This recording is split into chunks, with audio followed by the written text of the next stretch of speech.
owó ìyàmọ́dún o owó níní pẹ̀lú ọmọ ilé kíkọ́ pẹ̀lú ẹ̀mí gígùn àlàáfíà ló tó gbogbo lọ ìdùnnú bá fi kọ́wọ́ ẹ̀. Fatima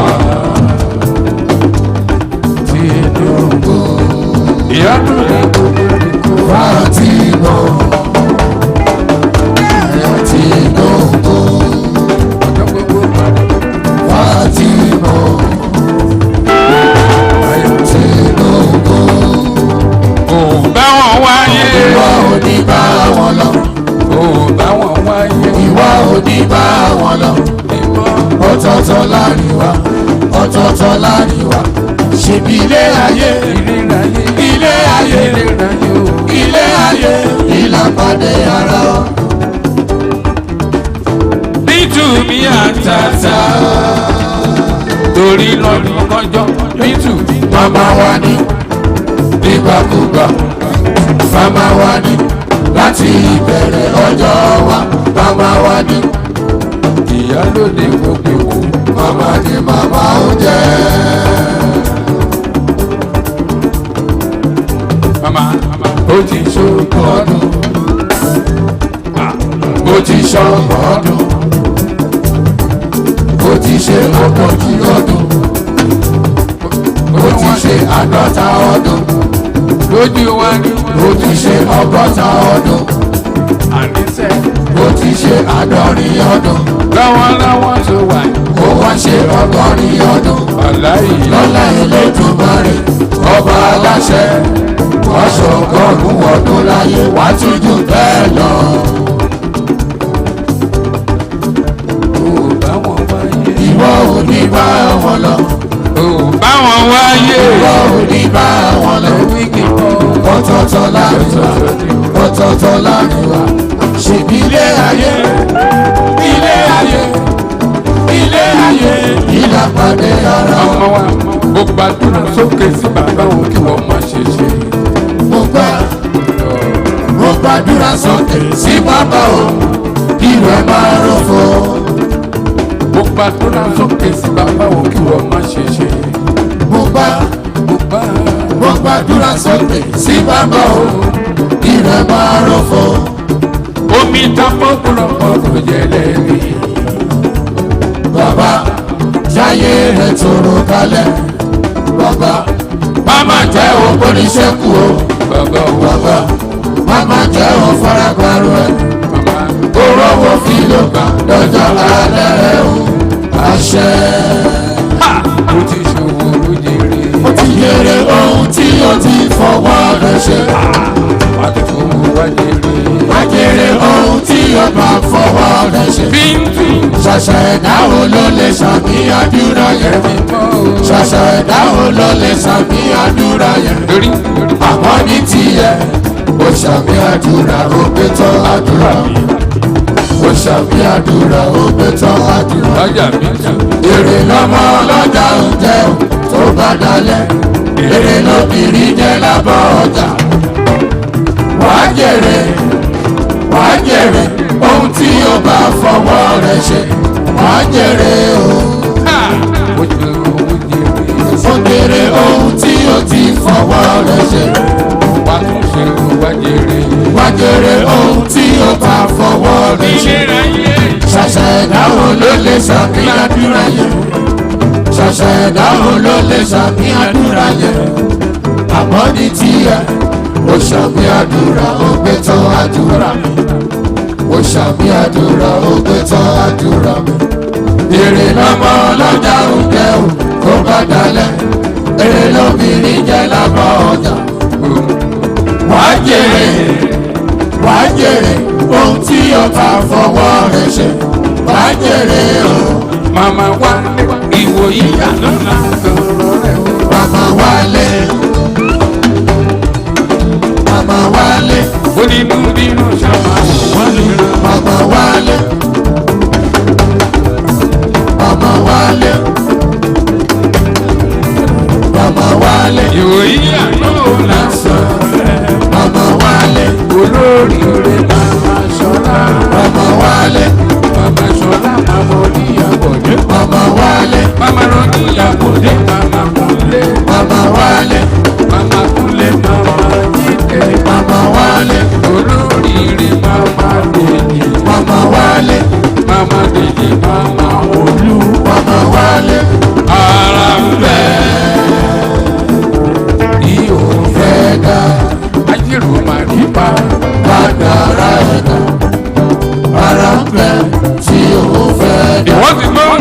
tó wí pé wá wá. Ìdè nínú ọgbà àjàrà Olúwa ló sì bá bá mi lọ. Wá wá. Ìyá ló ní gbogbo òkú. Ìdè nínú ọgbà àjàrà Olúwa ló sì bá bá mi lọ. Ayé ni kọ́ńtà bá sọ. Lẹ́ẹ̀dẹ́gbọ́. Wọ́n lè máa bẹ̀rẹ̀ Tí wọ́n sílẹ̀ lẹ́ẹ̀dẹ́ ṣe. wọ́n lè máa sọ sọ́kùsọ. Má sọ gbogbo lẹ́ẹ̀dẹ́ ṣe. Gbogbo igi níbẹ̀ nígbò. Bákan fi ìrókò jọba. Ìrókò ní bàbá igi. Ìjímèrè ní bàbá ọ̀bọ. Ọlọ́mọ sí kàtà bàbá àgbàdo. Ìyẹn ló fọ́ wọn lórí. Tí wọ́n fi ń sáré kiri tọ̀. Wọ́n kojú ilé wọn gbọ́dọ̀ kúrú. Nítorí ìwọ́de kan Bíntù ọmọ tó gbà fẹ́. báwọn lọ́tẹ̀ bá di jákujàku. Ẹ ṣàbálẹ̀, ẹ ṣàbálẹ̀, ẹ ṣàbálẹ̀, Bẹ́ẹ̀ kiri ẹ ṣàbálẹ̀, ẹ ṣàbálẹ̀, lẹ́ẹ̀kejì ẹ ṣàbálẹ̀, ó di mẹ́ta ẹ ṣàbálẹ̀, ó di mẹ́rin. ẹ ṣàbálẹ̀, ẹ ṣàbálẹ̀. Láwọn àgọ́ Ẹ̀wọ̀ sọnù sígbó. eléré dùn. Bí kámọ̀ ọ̀wẹ́, kámọ̀ ọ̀wẹ́ kò dàbí kó yẹ ni. Ẹ̀wẹ̀ nulẹ̀, ẹ̀wẹ̀ nọkọ̀, ẹ̀wọ̀ Tí Bíntù Fátímọ̀ bí làkàtà lọ́jà yé ẹ̀. ẹ̀jẹ̀. Kẹ́ni má ní ṣe kò ní kékeré. Òǹkó Fátímọ̀ ó ti dé. Ìrìn tó kó lọ́nà ló jẹ́ òpẹ́. ọ̀rọ̀ ẹ̀dẹ̀ lẹ́jọ́ lè yọ.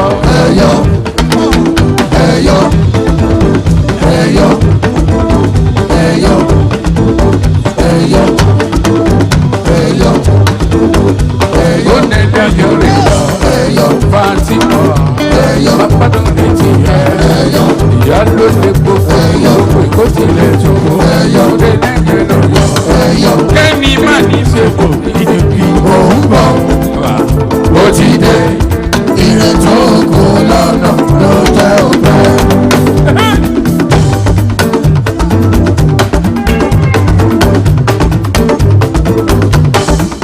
Ó máa lè ṣe báyìí tán látọrí Fátímọ̀ bí o.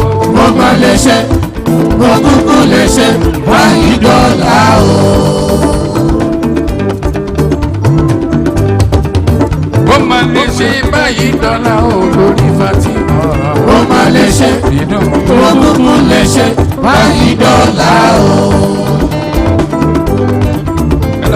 gbogbo ojúgbò wájú. Mo ti rẹ́ níbi, Gbogbo ojú wẹ̀. mo ti rẹ́ níbi. Gbogbo ojú wẹ̀. Lọ́wọ́ nílà. Nílẹ̀ nílẹ̀ mi.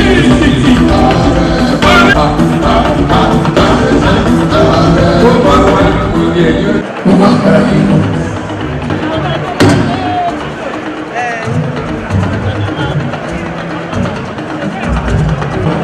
Mo máa ń bẹ̀rẹ̀ nínú. Mo máa ń bẹ̀rẹ̀ nínú. Àrẹ̀kọ́ bẹ́ẹ̀ lọ́dún lẹ́nu.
Ìbí kàtàkìlà.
The passing of Pope Francis, a humble shepherd of the modern church. Pope Francis, born Yogi Mario Bergoglio, passed away peacefully on Easter Monday, April 21st, 2025, at the age of 88. He died at 7:35 a.m. in his residence at the Duomo Sancte Marthe within Vatican City, following complications from double pneumonia and other age-related health issues. His death marks the end of a transformative era in the Roman Catholic Church. Elected in March 2013, Pope Francis became the 266th Pope and the first from the Americas, an Argentine of Italian descent. He was also the first Jesuit Pope and the first non-European pontiff in more than 1,300 years. Known for his humility, simplicity, and deep compassion, Pope Francis took his name from Saint Francis of Assisi, a symbol of poverty, peace, and care for creation, values he embodied throughout his pontificate. Over his 12-year tenure, Pope Francis championed a more inclusive and merciful church.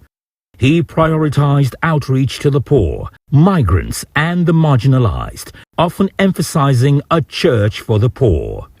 His progressive stances on climate change, LGBTQ+ inclusion, and interfaith dialogue won admiration from many, though they also drew criticism from more conservative factions within the church.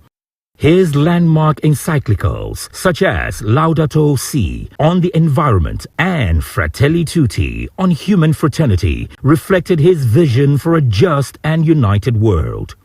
Pope Francis was also a reformer.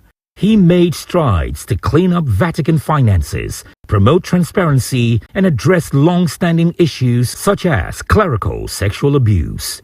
Yet, perhaps his most enduring legacy is his pastoral approach, focusing less on doctrine and more on the lived experience of people, always urging the Church to meet individuals with love rather than judgment. In accordance with his personal wishes, Pope Francis will not be buried in the traditional papal tombs beneath St. Peter's Basilica. Instead, he requested to be laid to rest at the Basilica of St. Mary Major in Rome, a church he held dear and visited frequently throughout his life.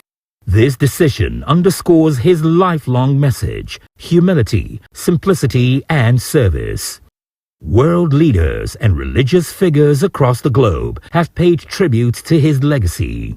King Charles III, U.S. President Donald Trump, and leaders from other faiths have all expressed deep sorrow at his passing, celebrating him as a bridge builder and a man of peace. The Vatican has announced that the conclave to elect his successor will take place between May 6th and May 11th, 2025. As the Church prepares to choose its next shepherd, many look back on Pope Francis's papacy as one that redefined the heart of Catholicism for the modern age, one rooted in mercy, inclusion, and love. Adverse effects and government's approach to curb illegal mining in Nigeria. From the word, illegal mining is an activity that is undertaken without state permission, in particular in absence of land rights, mining licenses, and exploration or mineral transportation permits. Illegal mining and trafficking in precious metals negatively impacts peace, stability, security, development, governance, rule of law, environment, and the economy at large. It is often accompanied by serious human rights abuses, and it can have severe environmental impacts, including through deforestation, land degradation, and pollution. The illegal activities are often linked to economic crimes such as tax evasion, fraud, and corruption by exploiting loopholes in regulatory frameworks. Nigeria's mining sector is diverse in mineral resources that makes a significant contribution to the nation's gross domestic product. Its minerals include barite, bitumen, iron ore, lead, zinc, coal, limestone, and gold. According to the Minister of Solid Minerals, Dele Alake, the conservative amount of minerals deposited in the country is worth more than $700 billion. But the country had yet to access a quarter of the deposit. In the 2024 budget of Renewed Hope, as proposed by President Bola Tinubu, outlines a total expenditure of 27.5 trillion naira with a projected revenue of 18.32 trillion naira and a deficit of 9.18 trillion naira. To achieve the projected revenue, the federal government estimated that minerals and mining alone will account for 4.55 billion naira. However, the mining sector is faced with multiple challenges, and its current poor performance can be attributed to various factors, including opaque extraction, insecurity, and organized crime. Nigeria's national resources have been exploited by both local and foreign criminals for decades, and the extractive sector is the most recent target.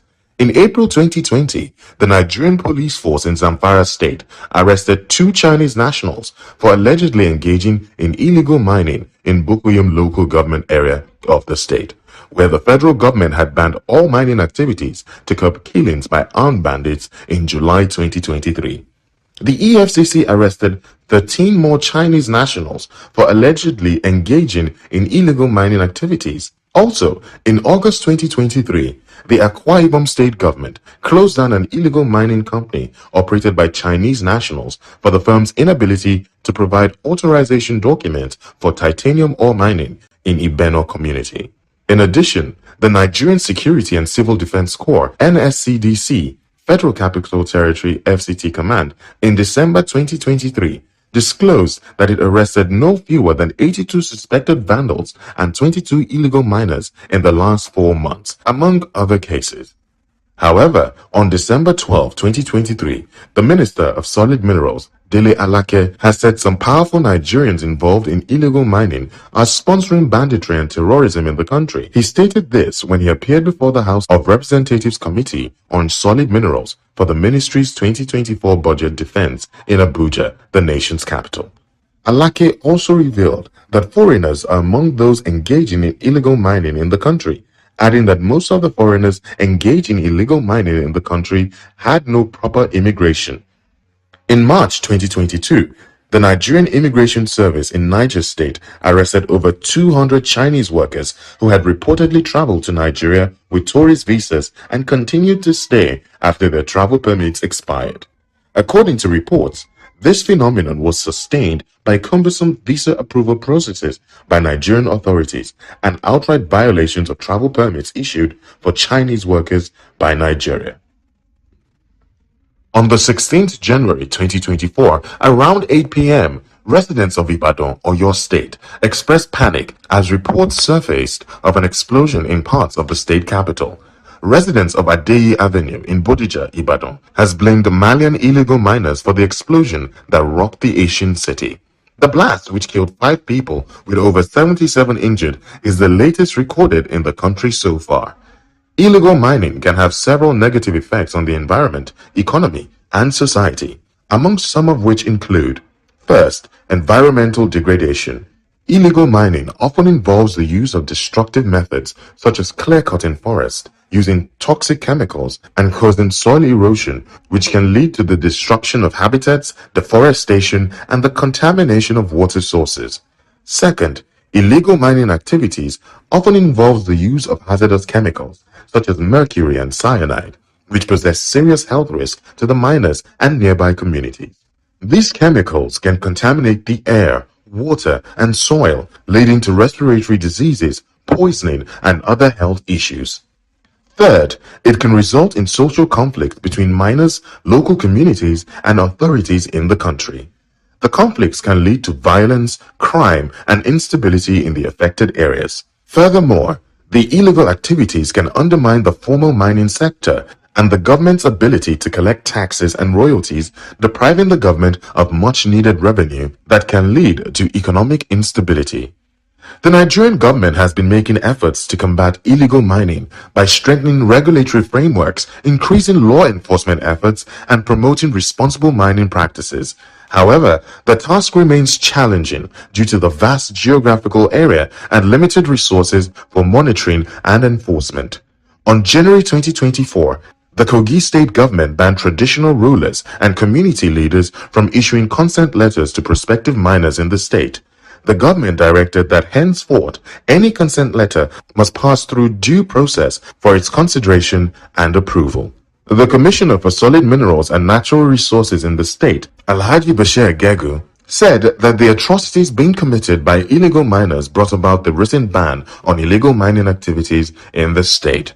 The federal government, through the Ministry of Solid Minerals Development, has also issued a warning to foreign operators who sponsor banditry in order to execute illegal mining in the country.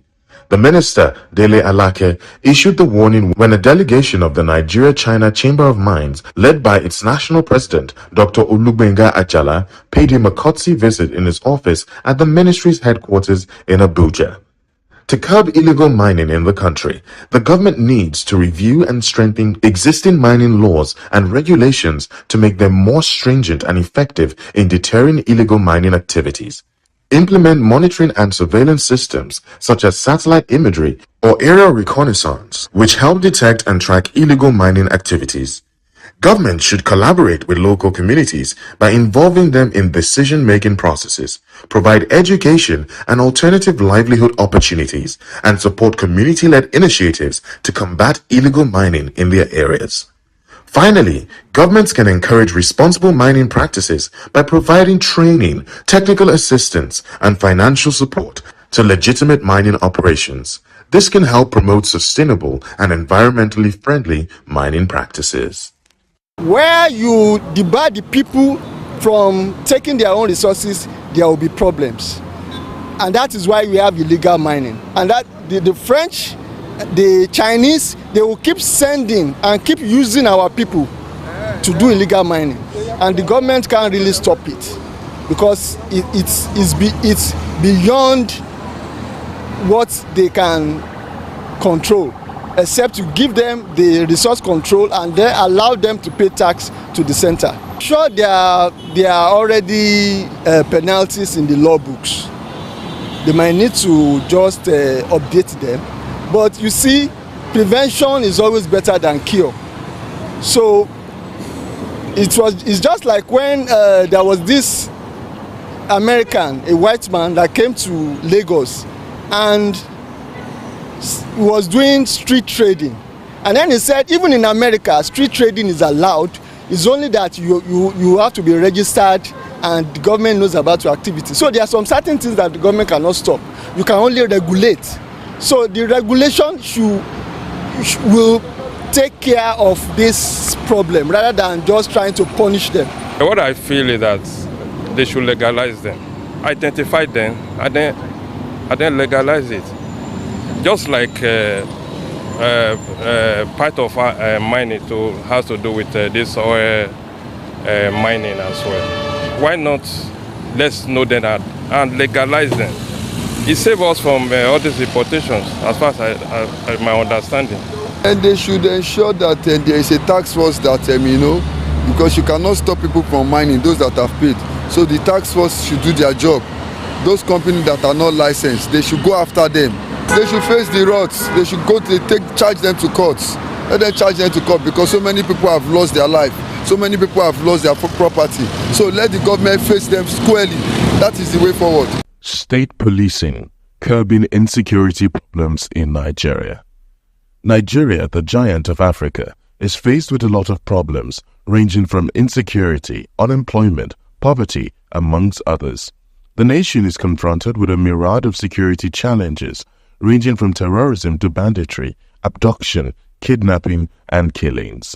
Despite being culturally rich and endowed with abundant mineral resources, Nigeria grapples with insecurity primarily due to negligence on the part of both the government and its citizens. The government, as outlined in the 1999 Constitution, bears the responsibility of defending the nation against internal and external threats. However, to effectively address insecurity, the government must solve the high rate of unemployment and poverty.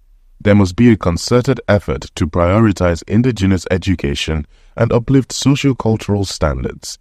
Nigeria has 36 states, 774 local government areas, over 250 ethnic groups, and a diverse terrain in its 923,768 square kilometers, the 32nd largest area in the world, with a population of about 226 million people. Expecting a single police force to patrol and secure such a country is impracticable. The reliance on a single federal police force has strained resources and limited the capacity to address security concerns adequately across the country. The evidence of this has been written in innocent blood being spilt daily, property ransacked, entire communities despoiled, and terrorism, banditry, kidnapping, armed robbery, organized crime, drug and human trafficking, and cultism across the country. About 63,111 were killed across the country from June 2015 to May 2023 by terrorists, bandits, Fulani herdsmen, communal combatants, cult gangs, and in extrajudicial killings by security agents, according to the Council on Foreign Relations, Nigeria Security Tracker. Also, the single police force has failed woefully to protect citizens, of whom 5,135 have died in violence in President Bola Tinubu's first 7 months in office, according to the International Center for Investigative Journalism. With 371,000 officers, the Nigerian police force is overwhelmed and many parts of the country lacks any permanent police presence. Insurgents of different stripes taking advantage of this have seized control of some hinterland territories, imposing brutal, bloody rule over the locals. The United States provides an example of highly devolved policing, with almost 18,000 federal, state, city, county, and campus agencies. 7 of Canada's 10 provinces contracted their policing to the Federal Royal Canadian Mounted Police. The other 3, Ontario, Quebec, and Newfoundland and Labrador, have their own police forces, while many municipalities also have their own police agencies. Nigeria should also follow suit. All that matters is that policing must primarily be local, with responsibilities assigned by law to each level of policing. The oldest and fundamental justification for government, federal, state, and local, is the protection of lives and property. Fears that state police forces could be susceptible to political influence and abuse by local authorities, leading to human rights violations and biased enforcement of laws, can easily be dealt with by the State Police Board, oversighting the operations of the command under it. To address this, the federal government should grant the state center a role in the appointment of regional police heads. Some strategies can be employed, and of course the security personnel, I believe, should have one or two strategies that they can put in place. If they think state policing is best and it can be recommended to the government, it can be approved, then fine, because of course I would not want a situation where I fall into the hands of kidnappers or a loved one. So if I don't wish that for myself, I don't wish that for anyone at this point. So if state policing is the solution, if there is some other way that we can use to just, drive this into the lowest possible rate, then it will be good for everyone. Because first of all, if we don't feel safe, then I can't do business, then I can't go to work and feel comfortable. I can't hang out with my friends, I can't travel to do anything. And once I don't feel safe, that means you've literally hindered every other thing that would even bring about the so-called economic development. For example, you don't expect me to send, if I have a trailer or a truckload of goods across different states when I'm not sure how safe the highways are. So, like I said initially, I may not be the best person to recommend for the security personnel, but if they know some way that the government can approve for them to go ahead to curb the insecurity, then they should go ahead. Even our normal policing have issues already. I mean, we have been fight already. When we say police is our friend, it is becoming like a stereotype.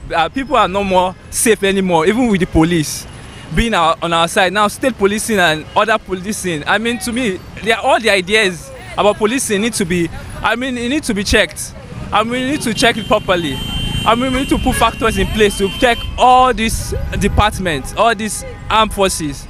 That's what I think too, though. In conclusion, among other benefits, allowing the state government to organize, maintain, and control the state police force will increase the response times to emergencies and incidents, leading to a better protection of the life of its citizens.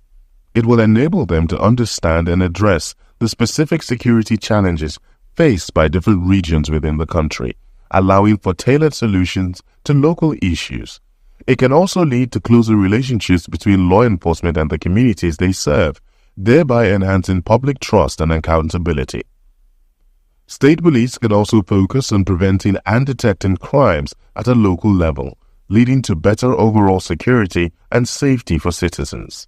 Furthermore, they can adapt their strategies and resources to the specific needs of their respective states, allowing for greater flexibility and local control over law enforcement efforts.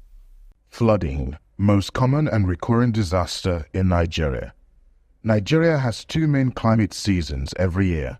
The rainy season takes place between April to September, and the dry season, which is influenced by the Harmattan wind from the Sahara, is between December to March each year. Rainfall is one of the primary factors that can lead to flooding. Intense or prolonged rainfall can amount to water entering rivers, streams, and other water bodies, which can exceed their capacity to safely contain it. This excess water then spills over into surrounding areas, causing flooding. The intensity and duration of rainfall can significantly impact the likelihood and severity of flooding. Climate change also plays a pivotal role in flooding, due to a rise in global temperatures as the atmosphere can hold more moisture, leading to more intense rainfall events. Flooding is the most common and recurrent disaster in Nigeria. According to a report in October 2022, flooding affected 34 out of the 36 states in the country and displaced 1.3 million people. Over 600 people lost their lives and over 200,000 houses were either partially or fully damaged. More than 2.5 million people were in need of humanitarian assistance, 60% of which are children. The World Bank has estimated the total economic damage from the 2022 floods, including damage to residential and non-residential buildings, infrastructure, productive sectors, and farmlands, at approximately $6.6 billion. Also, in October 2023, the National Emergency Management Agency, NEMA, issued an alert over the threat of rapid flooding along the River Niger and River Benue Basin, owing to the release of water from the Lagdo Dam in the Republic of Cameroon. According to NEMA, states such as Adamawa, Benue, Taraba, Nasarawa, Kogi, Anambra, Edo, Delta, Rivers, and Bayelsa were affected. In Adamawa State, reports showed that the floods caused a large-scale displacement of more than 8,504 households, which affected 51,043 individuals, the majority of whom are women, children, and the elderly living in different communities in the state. The flooding caused infrastructure damage, of which include roads, houses, health facilities, IDP sites, schools, and other community facilities across 14 out of 21 LGAs in Adamawa State. Meanwhile, in 2023, the Director General of NEMA, Mansour Matazu, says Nigeria lost $4.6 billion due to flooding, which has contributed negatively to the nation's gross domestic product.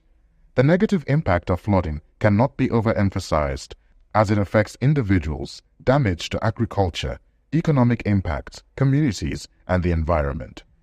In 2022, cases of diarrhea and waterborne diseases, respiratory infection, and skin diseases were on the rise. In the northeastern states of Borno, Adamawa, and Yobe alone, a total of 7,485 cases of cholera and 319 associated deaths were reported. In light of this, the federal government, through the Minister of Water Resources and Sanitation, Professor Joseph Utsev, has warned that 148 local government areas across 31 states are among the highly probable flood risk areas for 2024. The identified states are Adamawa, Akwa Ibom, Anambra, Bauchi, Bayelsa, Benue, Borno, Cross River, Delta, Ebonyi, Edo, Imo, Jigawa, Kaduna, Kano, Katsina, Kebbi, Kogi, Kwara, Lagos, Nasarawa, Niger, Ogun, Ondo, Osun, Oyo, Plateau, Rivers, Sokoto, Taraba, and Yobe states. According to the minister, high flood risk areas span from April to November 2024, with potential impacts on population, agriculture, livelihoods, livestock, infrastructure, and the environment. Meanwhile, the National Emergency Management Agency, NEMA, has begun to put in place proactive measures to mitigate climate impact as well as flooding in the year 2024.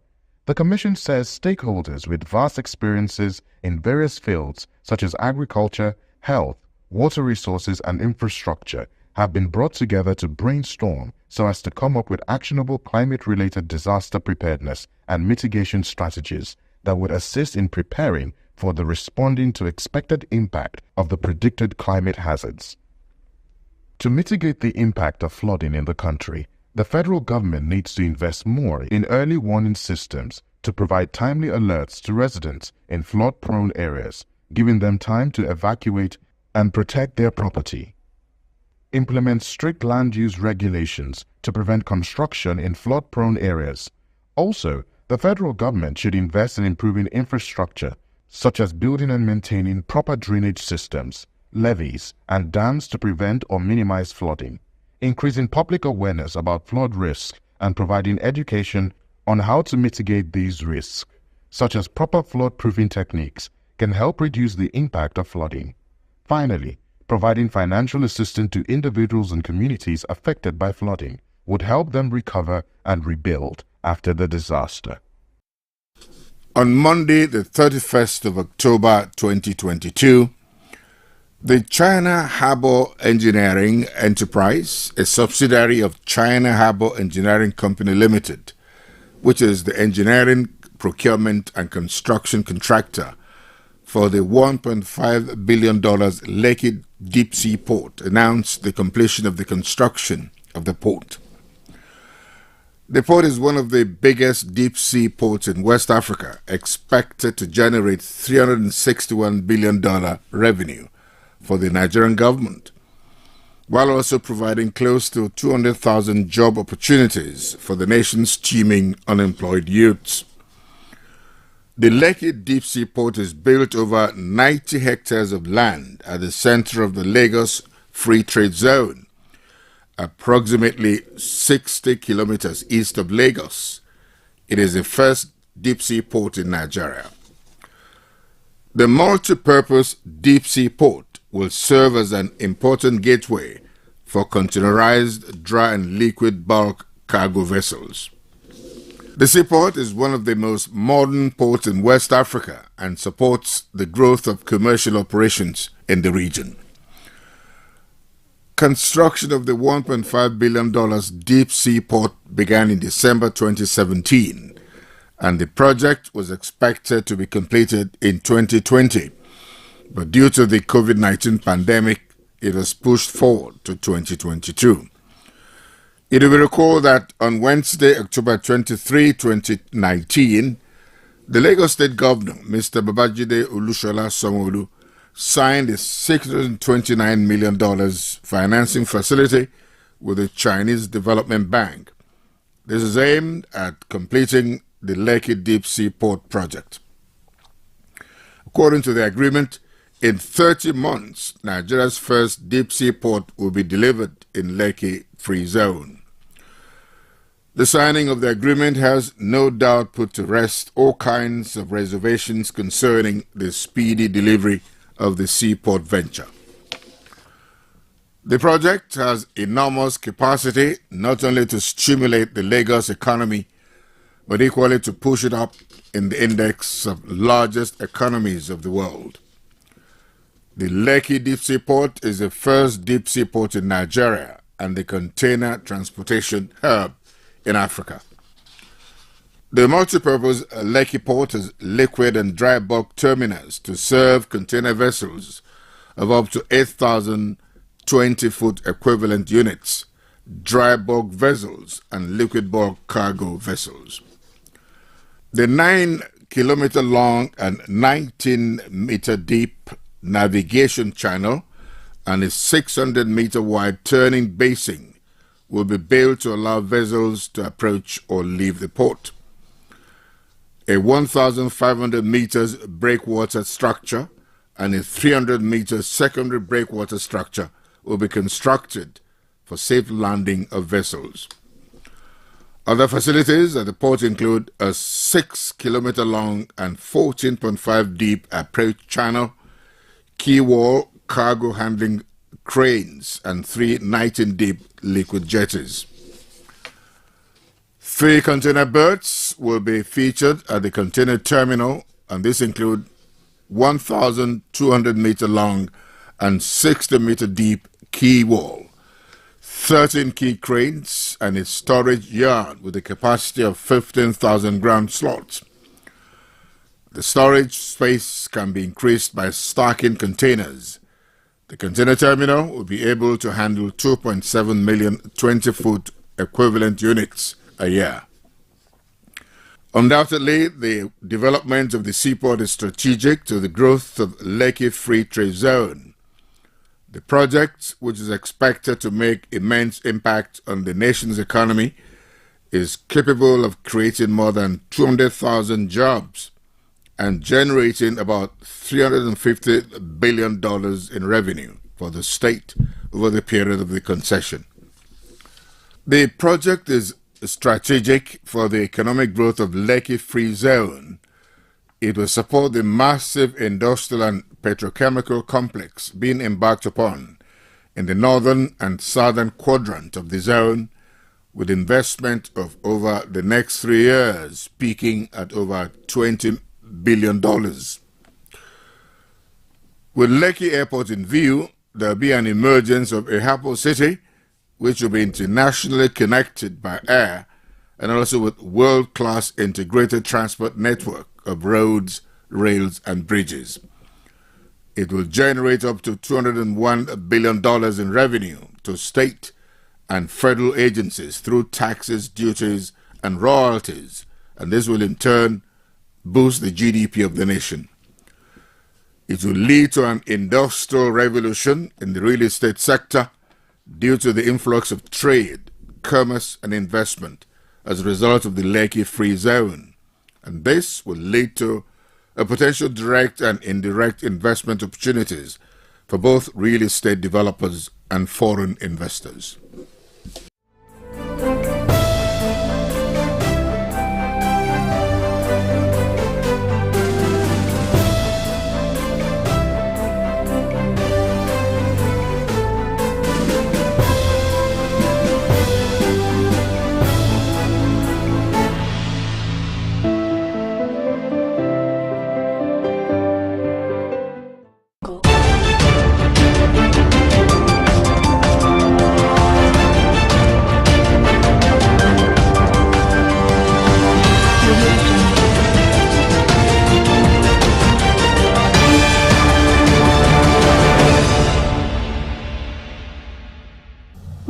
for joining us again on Biscon Television News. I'm Stella Opara. First, the high points of the news. The National say flush bandits out of Kwara in 1 month. Chief of Army Staff tells troops. Keyamo hails Borowori and the Kowa's defection to APC. In business news, Trump's reassurance on Polo and tariff cuts spark global market run. On foreign scene, Lithuania's capital unveils evacuation plan in case of Russia attack. And in sports, Guardiola excited as Man City go third after dramatic win over Villa. Now the news in full. The Chief of Army Staff, Lieutenant General Olufemi Oluyede, has ordered soldiers to flush out the new terrorist group in the Kariama and Baruten local government areas of Kwara State to guard against the spread of their activities to other regions of the country.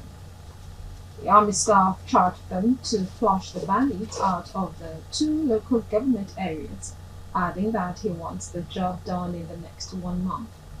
The Army chief, while charging the troops, said the country could not afford to allow bandits spreading out to another part of the country again. Oluyede made the call while addressing the troops during his visit to Sobe Barracks in Ilorin, the state capital. His visit was also aimed at motivating the troops who will soon move to the crime scene as part of efforts to nip the spread of activities of the new terror group named Mahmouda in the bud. The Chief of Army Staff said having another form of Boko Haram in any part of the country would not be allowed, as necessary support would be given to them. Now, Minister of Aviation and Aerospace Development, Festus Keyamo, has hailed the defection of Delta State Governor Sheriff Borowori and ex-Governor Ifeanyi Kowa from the People's Democratic Party to the All Progressives Congress, describing the development as a political turning point for the state. Reacting via his ex-handle on Thursday, the longtime APC loyalist and influential figure from Delta declared the moment a long-awaited breakthrough for the APC in the state. Keyamo attributed the shift to the leadership style of President Bola Tinubu, saying it was the president's vision and inclusiveness that made the APC an attractive platform for leading political figures. In a public show of support, Keyamo referred to Borowori as his leader and governor, commending him for what he called a bold and visionary decision. The defection of the Delta governor and top PDP stakeholders has sent shockwaves through the state's political sphere and is expected to significantly alter the balance of power in the region as the 2027 elections approach. In another development, the Minister of the Federal Capital Territory, Nyesom Wike, has summoned top officials of the FCT administration, as well as construction giant Julius Berger, over revelations that a section of the International Conference Center rehabilitation project was subcontracted without his approval. Wike, who visited the ICC and the N16 road project in Gashuri on Wednesday, expressed dissatisfaction after learning that the furniture installation for the conference hall had been handed over to another contractor by the Abuja Investments Company Limited. Describing the development as unacceptable, the minister stated that the entire project was awarded solely to Julius Berger and should not have been fragmented. He disclosed that he had summoned the acting executive secretary of the Federal Capital Development Authority, the group managing director of AICL, and representatives of Julius Berger to explain who authorized the subcontract and on what grounds. Now, moving on, the Bola Ahmed Tinubu International Airport in Minna, Niger State, has officially been designated as an alternative airport to the Nandazeko International Airport in Abuja. This announcement was made by the Minister of Aviation and Aerospace Development, Festus Keyamo, during the launch of Overland Airways commercial flight operations from the Minna Airport. Highlighting the airport's capacity and strategic relevance, Keyamo praised the facility's infrastructure and its potential to serve as a major aviation hub. He emphasized that the airport meets international standards in both physical and operational aspects, and expressed surprise at its previous underuse. The declaration is expected to bolster aviation traffic in Minna and serve as a strategic relief point for flight operations in northern Nigeria, especially during emergencies or congestion at the Abuja airport. You're watching Biscon Tv News. Business news is next.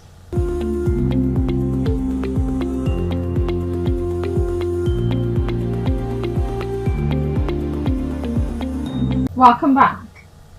Equities rallied with Wall Street on Wednesday after Donald Trump said he had no intention of firing the head of the Federal Reserve and that eye-watering tariffs on China would be slashed drastically.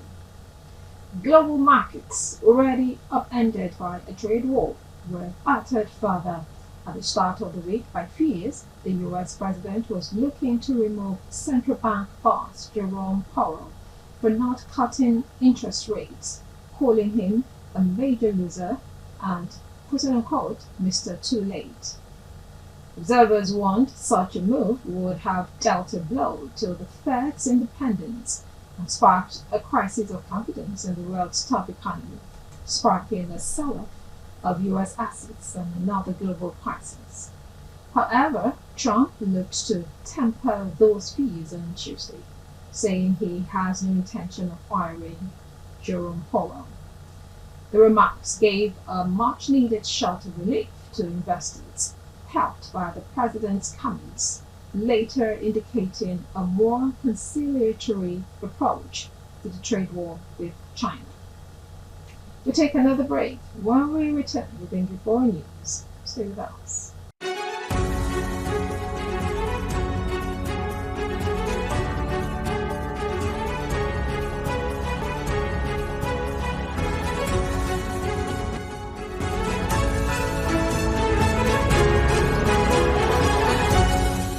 Welcome back to Biscon TV News, now to foreign news. Lithuania's capital Vilnius presented Wednesday an evacuation plan in case of war, as the Baltic nation worries Russia could target the former Soviet Republic next after its invasion of Ukraine. Lithuania, a NATO and EU member, has been a staunch ally of Ukraine since Moscow's 2022 invasion, and has since ramped up defense spending and training. The three main evacuation routes run west, as the enemy has historically come from the east, Vilnius mayor said at a press conference. The city aims to hold evacuation drills in the autumn. Vilnius is just 30 kilometers from the border with Belarus, which Russia used as a springboard for its Ukraine invasion. Lithuania officials fear Moscow could repeat the scenario for any attack on the Baltic country. Now, Vilnius authorities have said the city of over 600,000 residents could be fully evacuated within 48 hours. The evacuation plan is also a response to threats from natural disasters or incidents at the Ostrovets nuclear plant in Belarus. We'll take another break. When we return, we'll bring you sports news. Stay with us.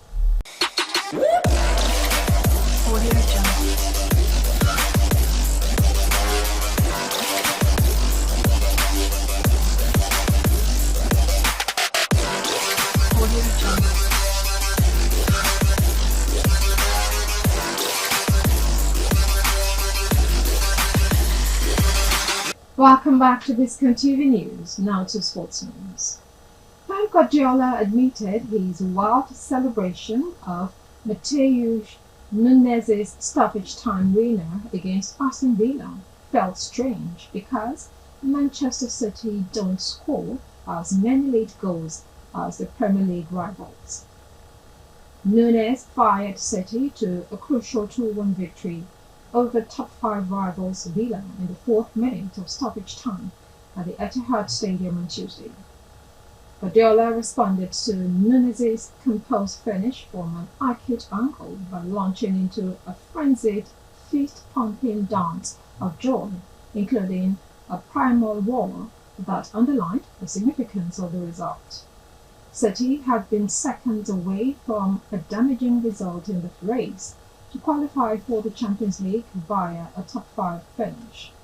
But now they control their own fate with 4 games left in their turbulent league season, thanks to an unusual feeling of last-gasp success. You're watching Biscon Television News. Entertainment news comes up after the break.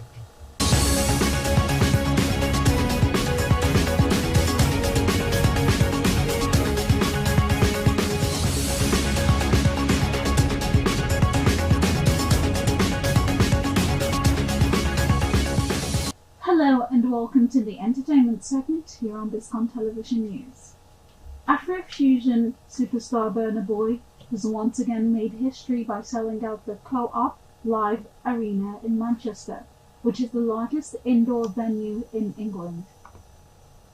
The landmark concert held on April 21st, 2025 comes just days after his iconic performance at Stade de France, where he thrilled over 80,000 fans.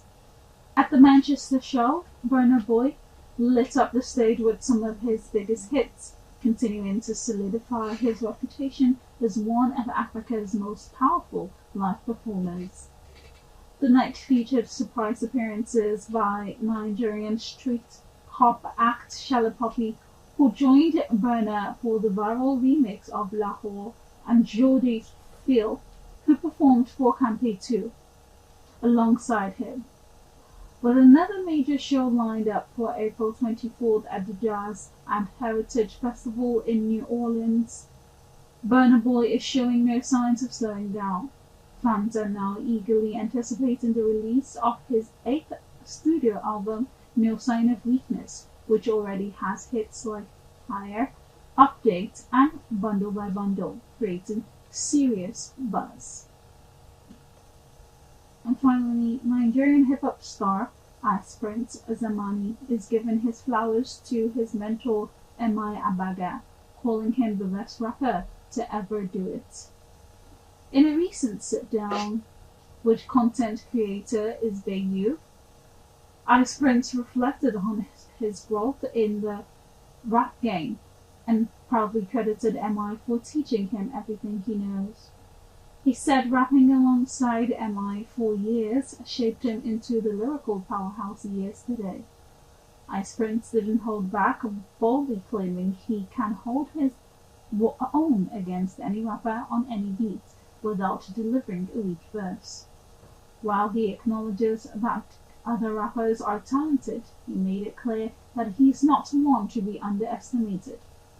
According to him, growing under M.I.'s wing gave him the confidence, skills, and swagger that set him apart in Nigeria's competitive rap scene. Well, that is all on entertainment news. Thank you for watching.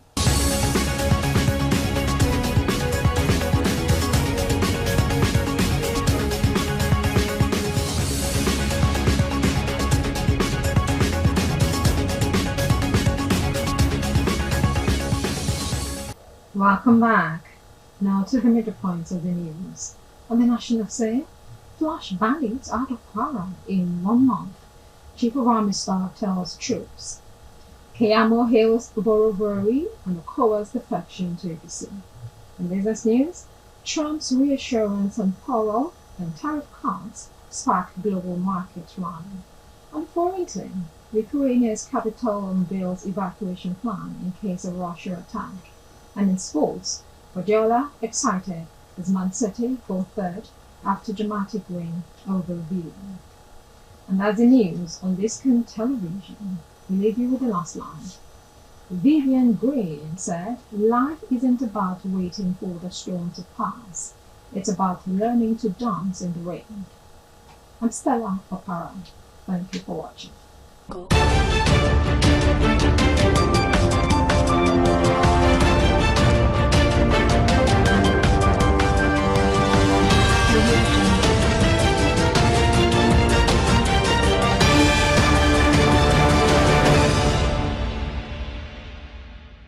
Biscon Television and the Biscon Show, where excellence meets entertainment and storytelling comes alive.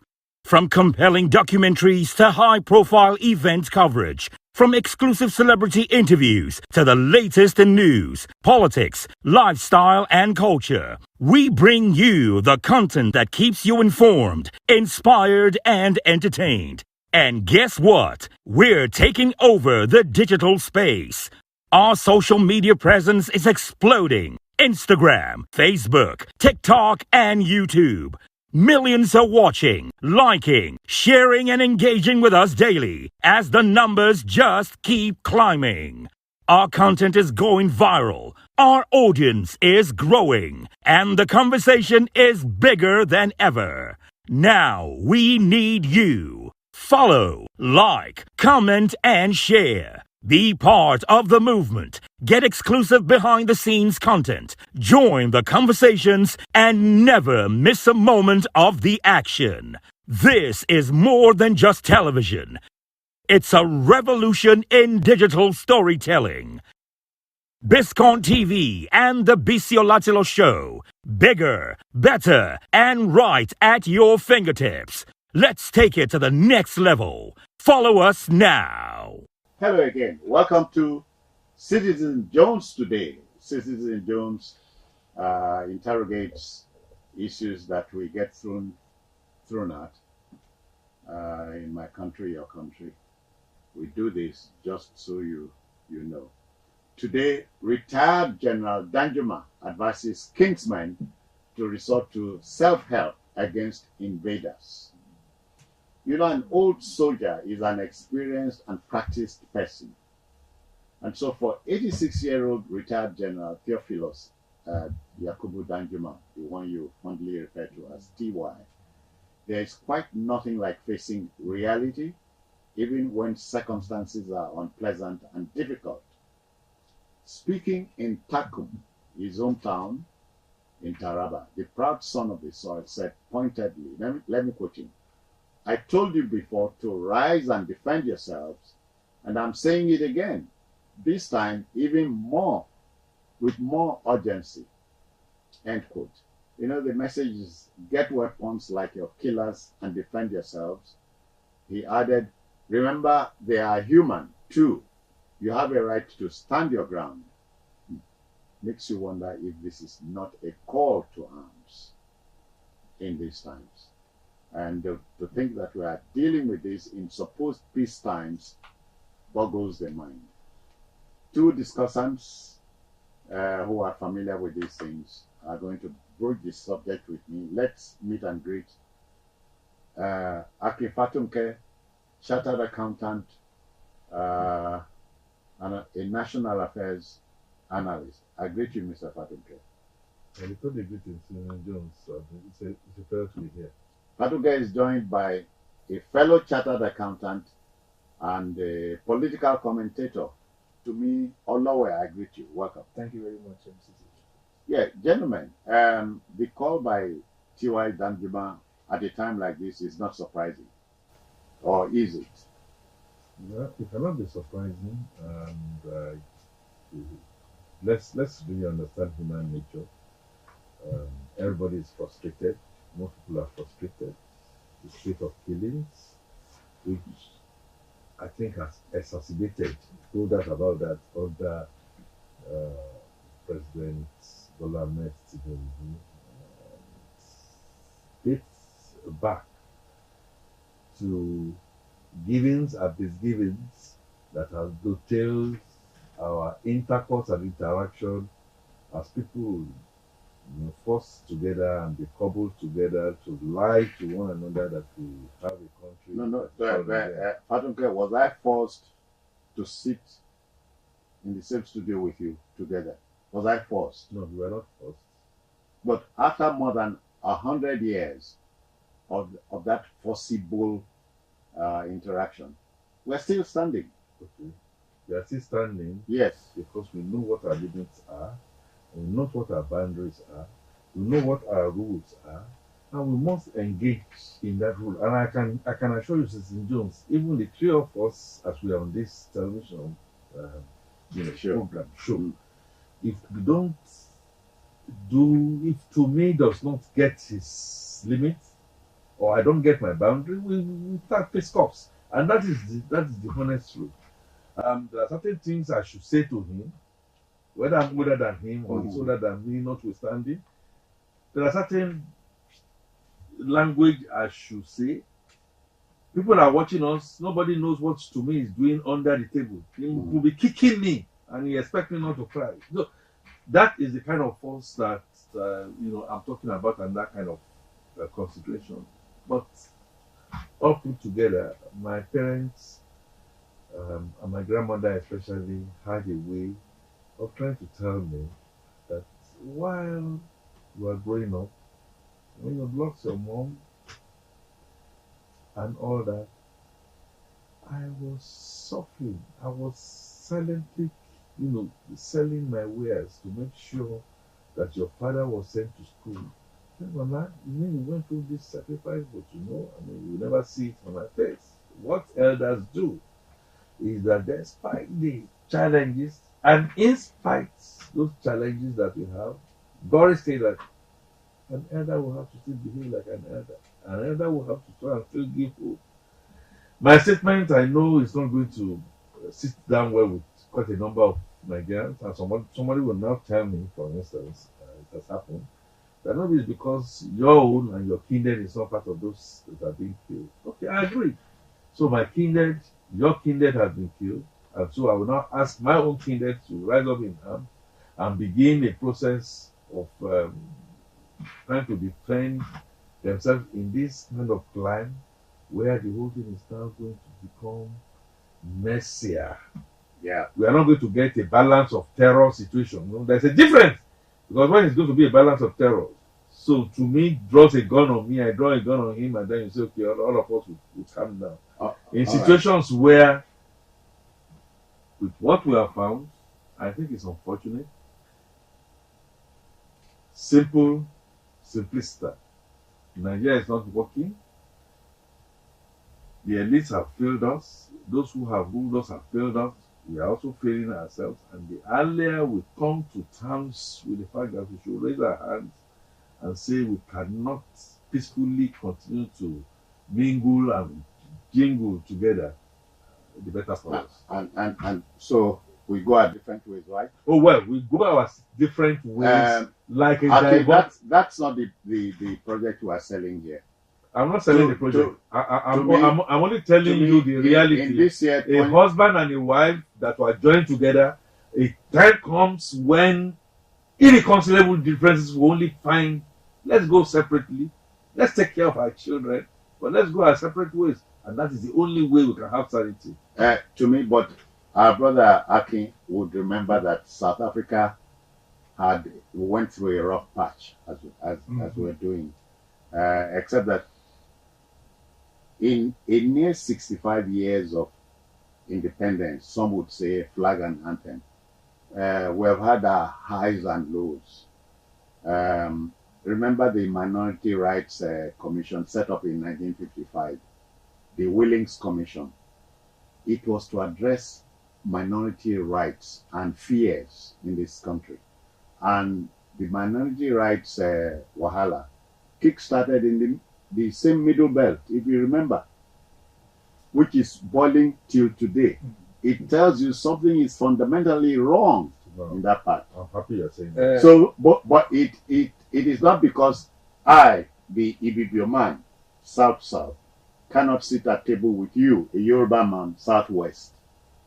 So it's just that, as he said, let me defer to him. Elites, or if you like, politicians are putting us through this rough patch. Yes. Do you share his sentiments? Politicians are putting us through this rough patch, and politicians are not ghosts. They are from amongst us. And it's unfortunate that Danjuma is towing this party in 2018. So it's not today that T.Y. Danjuma, retired General T.Y. Danjuma, started this this gospel. Yes. He's selling the gospel of self-help to his people. In 2018, he accused, that's why being a former general, accused the Nigerian army of aiding killers to kill his people. At that time, the Nigerian army had to giving your antecedents. You are not the person that's supposed to be making such a After all, he was a chief of staff of the army. I mean, he was the former defense minister in this political dispensation that we are in. And there have been insinuations of him also supporting militias to kill in his area. Allegedly. Allegedly. I know that a name like Wadume comes to mind here. I said insinuations. And I'm happy that the Jigawa governor has replied in that we have not gotten to that point. We are going to be advocating for chaos. Advocating for it's a recipe for chaos when you talk about self-help. Self-help. And it's unfortunate that it's coming from an elder statesman, a part owner of the owners of Nigeria, because T.Y. Danjuma has benefited immensely from the system. He owns an oil well. So if really need to sit down and rejig a whole lot of things in Nigeria, he should be dropping his oil. It's the truth, because he has benefited so much. Okay, so as Akin said, he's elitist. He's of one course, of the elites we are yes, talking about. definitely. And that's why it's convenient for him when his own family are ensconced abroad to ask other people to pick up arms and be committing murder. Because once you resort to self-help and you are taking justice into your hand. For me, it's a call to arms. Of course, a call to arms. And that is unfortunate coming from a former general, a former chief of staff of the Nigerian forces, a former defense minister. It's quite unfortunate. Yoruba will say, but it's unfortunate that we have some elders that do not help to ameliorate matters, but he tried to pour fuel on the matter. He has access to everybody that matters in Nigeria.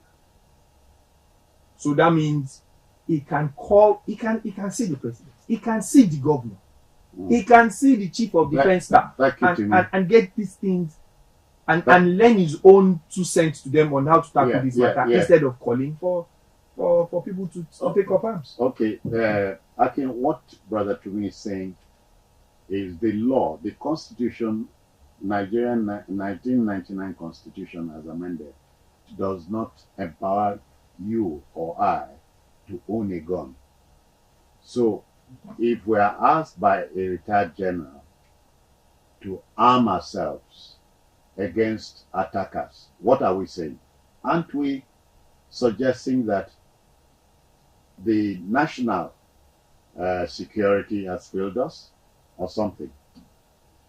And if it has, he who was a part of that machinery cannot claim innocence. Yes, he cannot claim innocence. As Citizen Jones, as an encyclopedia of Nigeria, as a journalist of 2 legs that has spanned different decades, you cannot also, say that that is not true nor to me or myself. Because it goes beyond this constitution that you are talking about. From that constitution, not like that constitution as amended, which lies on itself. It's terms of Richardson, Willits Commission, Clifford, all were attempts to clobber the unclobberable. Well, other areas that were clobbered in our hemisphere, in our world, have found the truth to say things cannot work. And so can we go our different ways sometimes at the spill of blood?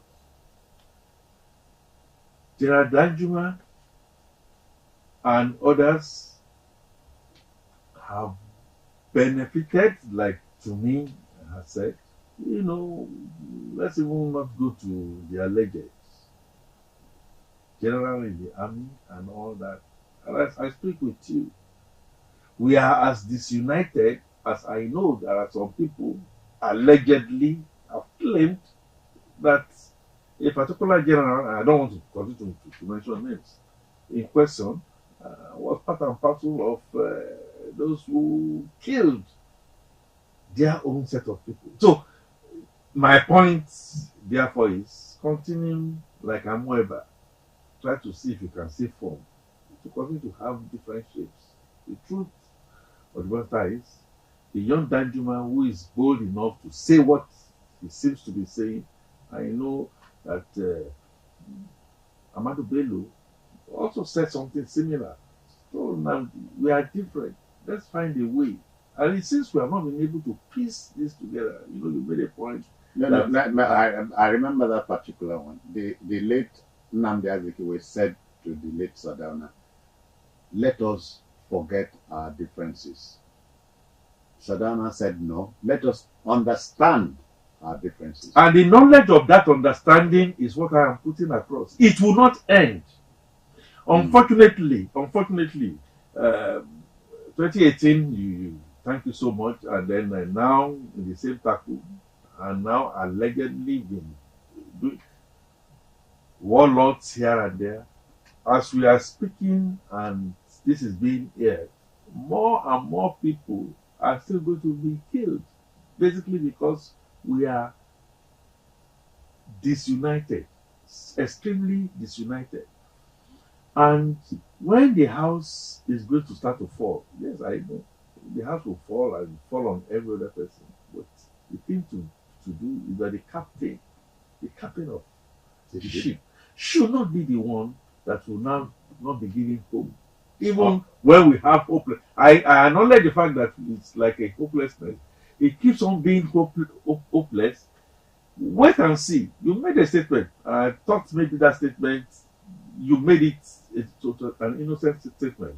And that is no, that's not what we are advocating here, which is exactly what has been happening in Nigeria. We are not going to be advocating that we should go disunited. No. If we are eating and the elites, the consensus is that elites get your own oil well, I get my own oil well, and all that kind of understand stuff. Me when I come from this tangent.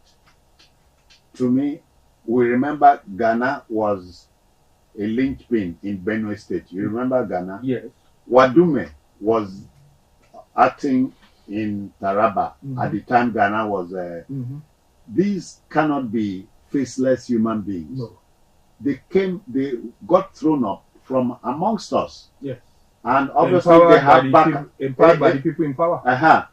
And obviously they have backers. Is it? Yeah, there might be cases of disagreement here and there, but you see, it's only between maybe the masses that there are disagreements. There are no disagreements really in interest among the elites. If you are saying we should go out separately, I expect all the people that have oil wells in the Niger Delta, that are not from the Niger Delta, so first of all, drop those oil wells. Renounce the well. Renounce the well, and then go to their villages and say, look, we are done with Nigeria. To me, the truth is, the elites will push those things, but they marry themselves. They have business interests together. They have a whole lot of things financially tying them together. They would not break. No. They will not break, but they will use the unenlightened and uninformed as guinea pigs and as pawns in their fights. I wanted to ask this question, even though you may not be able to answer. If I know that I have an interest, elite interest, that I'm sitting on, and I see a Daniel wants to come to justice, say for instance, want to, well, at least I now see that going down the line, you are likely to be stripping me of some of these assets by force or by fire. What do you think I'll be doing now? You throw spanners into the works. I begin to throw one tantrum or the other.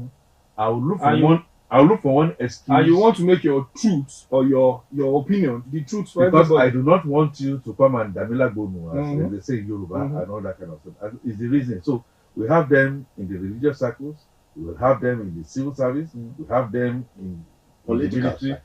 And then when you now then see, hey, there's an Olori Kunkun. Olori Kunkun means strong-headed kind of person. Trying to come, he hasn't gotten a military background, he hasn't gotten this, call him all names that you want to call him that he has no certificate and all that kind of stuff. And suddenly, this guy is shaking the foundation. One of the things that you are going to do is to go back to your pretender way of thinking and say, well, go take arms and all that. If you read between my lips in what I am saying, the elite interest is such that there are certain people that these elites want to throw up. Knowing fully well that when they throw these people out and they throw it up, they'll be watching their backs. And not somebody that just don't give a damn and all that. Take it or leave it. And Abacha, as much as we continue to detest him, made a fundamental truth in this country. I said, look, you guys, I don't know, whatever it is, this insecurity that you are talking about, if it's lasting for more than 1 week, 2 weeks, 2 months, and stuff like that, the hands of the elite and the rulership are all involved.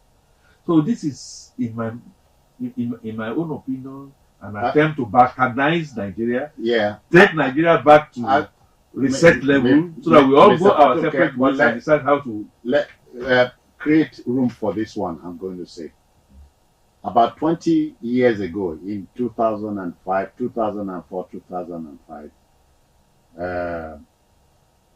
former President Olusegun Obasanjo declared a state of emergency in Plateau, which is telling you the problem didn't start yesterday. Of course, no, the Bureau man. Good. So, and it keeps keeps recurring. Yes. Even in Jonathan's time, there was the Chibok girls saga, and you remember the first 19 days, the then president didn't believe there was any such thing. And the Buni Yadi, where they went to take children and stop them. And so this can't have been done by outsiders. So this has been a long time coming to me. So what are we saying what new thing are we saying in 2025? It's just so unfortunate that a whole lot of baggages have been buried for our elites. A whole lot of them that should be in jail are walking free. So they have leverages against themselves, amongst themselves. And that's why I doubt, maybe in future, but now you will never see any Nigerian president being called. Just a minute, let me drop this here. When the governor of Plateau State, was it last week, went to one of the communities that was attacked, he said, I apologize, we have failed you. Do you seem to understand the we he was talking about? Yeah. The we are the elites in the leadership of in Plateau State, first and foremost. Because you see, when this otherwise we have failed you means we should have done something about it. Because there are several committee reports that implementing it is at the base of the government or the governors in Plateau State. And none of them have implemented a line in any of those reports. Just I'll get back to you. Mr. Fatuke, have you heard the statement that Nigerian governors are very powerful? Have you heard that? Well, they are the warlords. So we have warlords and they come in different... No, have you heard that governors are very powerful? Yes. What does it tell you in effect? It tells you that 9 can be more than 16 to try and make more of a mess in what we call democracy, what fella called democracy. Now, in 1983, I was in Ibadan before that Ogunpa on WNTA. Pa Abraham Adesanya was guesting, and the host, like you're doing to us here, was another veteran. And he asked, I said, Nigeria is going to bases and all that. And Pa Adesanya, I remember very well, started by saying, Agbaturamu, Udagbe, meaning if you as an elder, if you don't stand and stand firm, solid, you are going to be washed away by the flood. About 2 days, Sidi knew there was going to flood. We know the bad thing. And there, I think it was Fality that was, Papa Fality that was hosting him. He said, we are going. I am calling on what we eventually call the Patriots, or whatever it is. Whether it is me from the Southwest, the Oga who just died in the South, Edwin Clark, the one that died in the East, the constitutional lawyer, the Baba that died in the constitutional lawyer that was responsible for unitary and non-unitary, that let us all get ourselves together. From the onset, Nigeria was not at peace. By the time we go, what we are going to find, many of us will be shaking in our graves. Is that not what we are finding now? Those, our elites, including our military, we are talking about Danjuma now, we might as well be talking about Obasanjo, and we might as well be talking about quite a number of so many others. The center is no more holding, and the truth is we cannot continue to patch. Democracy is not working, no doubt about that. It's not working to the extent that it is a milocom. It's my turn. It has to be, if I'm not there, then there won't be peace and all that. So why don't we find a way, without shedding additional blood, to come around and decide how we are going to continue to govern ourselves? All right. Let's kind of thank you. We have. To me, let's begin to take this home. In taking this home, therefore, we recall that retired Lieutenant General Theophilus Yakubu Danjuma, TY, while speaking with his kinsmen at Takum in Taraba State, said, arm yourselves. These people who attack you are also human. Be prepared. How does that resonate with us? Well, it is an abuse of privilege by one of the elites of Nigeria. Because when you stand up with the position he has held in this country, and you make a call like that, calling for anarchy, it should have been picked up. I doubt if a billionaire in the US will rise up and say, please arm yourself and start defending yourself, and you will not get a visit from the FBI. But because the Nigerian elites are somehow in code above the law, I believe. But you think our society is permissive? Yeah, definitely. Because if you are not, it won't be making that call. It will not be making call for extrajudicial actions. That's what it's calling for. And as about today, we still have law and order in Nigeria. So he should be advocating for how a solution will be. How we can pick up the pieces and restore law and order in those areas instead of, because it's not as if he can say that I spoke to the governor, I spoke to the president, and they refused to listen to me. And the only action we can see from him is calling for chaos. If he has tried his best to ensure a peaceful coexistence in that area, and he has been ignored, one will understand that he's talking from frustration. That I have tried to help, but they are not. But what we are seeing, unless he has done that and he has kept quiet about it. All right. So our elites should be careful what they say, because really, you can say we are not agreeing, we are not. but none of them, and I'm saying it again, I don't know about the masses who don't really have anything, but all those elites that have something are not ready for any boycott. All right. Akin, as you take it home, let us recall that a mere 31 years ago, the country, central African country of Rwanda, committed suicide, if you see what I mean. But a gentleman by the name of Paul Kagame came on the scene. Today, he has picked up the pieces of the Rwandan dream, and they are getting steady on their feet. Is it beyond us to do that? Because we have many intelligent men and women in this country. But we had our own version long before the Rwanda before incident. Of course, you know, we had our history of Biafra breakaway, and so we then decided that, okay, right, we are not dead, let's do reconciliation, rehabilitation, and started a whole lie all over without justice, equity, and fair play. That's a constitution. Put some things together. We've got civilians. The professor was talking to you about. Got that constitution together with the connivance of elites. Decided amongst others the unification, just begin to name it, and we kept on rumbling and fumbling.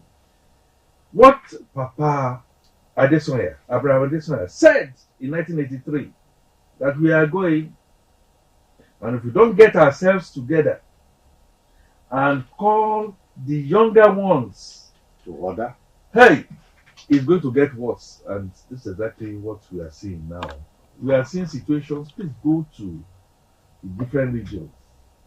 People who have lost history or who have not known, and everybody is calling to, let's go. Nnamdi Kanu issue is still on. My point therefore is not Nnamdi.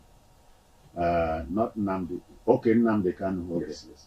No, my point now is those ones who are coming behind Nnamdi Kanu.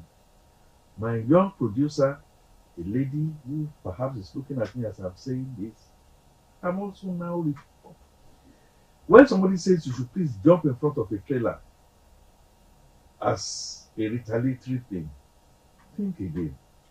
Why can't he or she lead the way? That trailer that you say, yes. Well, no.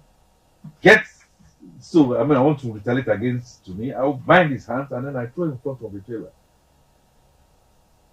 One, the driver of the trailer might be his kinsman and say, hey. But you are not suggesting that we have thrown ourselves under a bus. We are under a train. If it was a bus, we can still. We are under a moving train. And the only thing that can cure that is truth and honesty. We are not one and we are not united. And unfortunately, whose truth?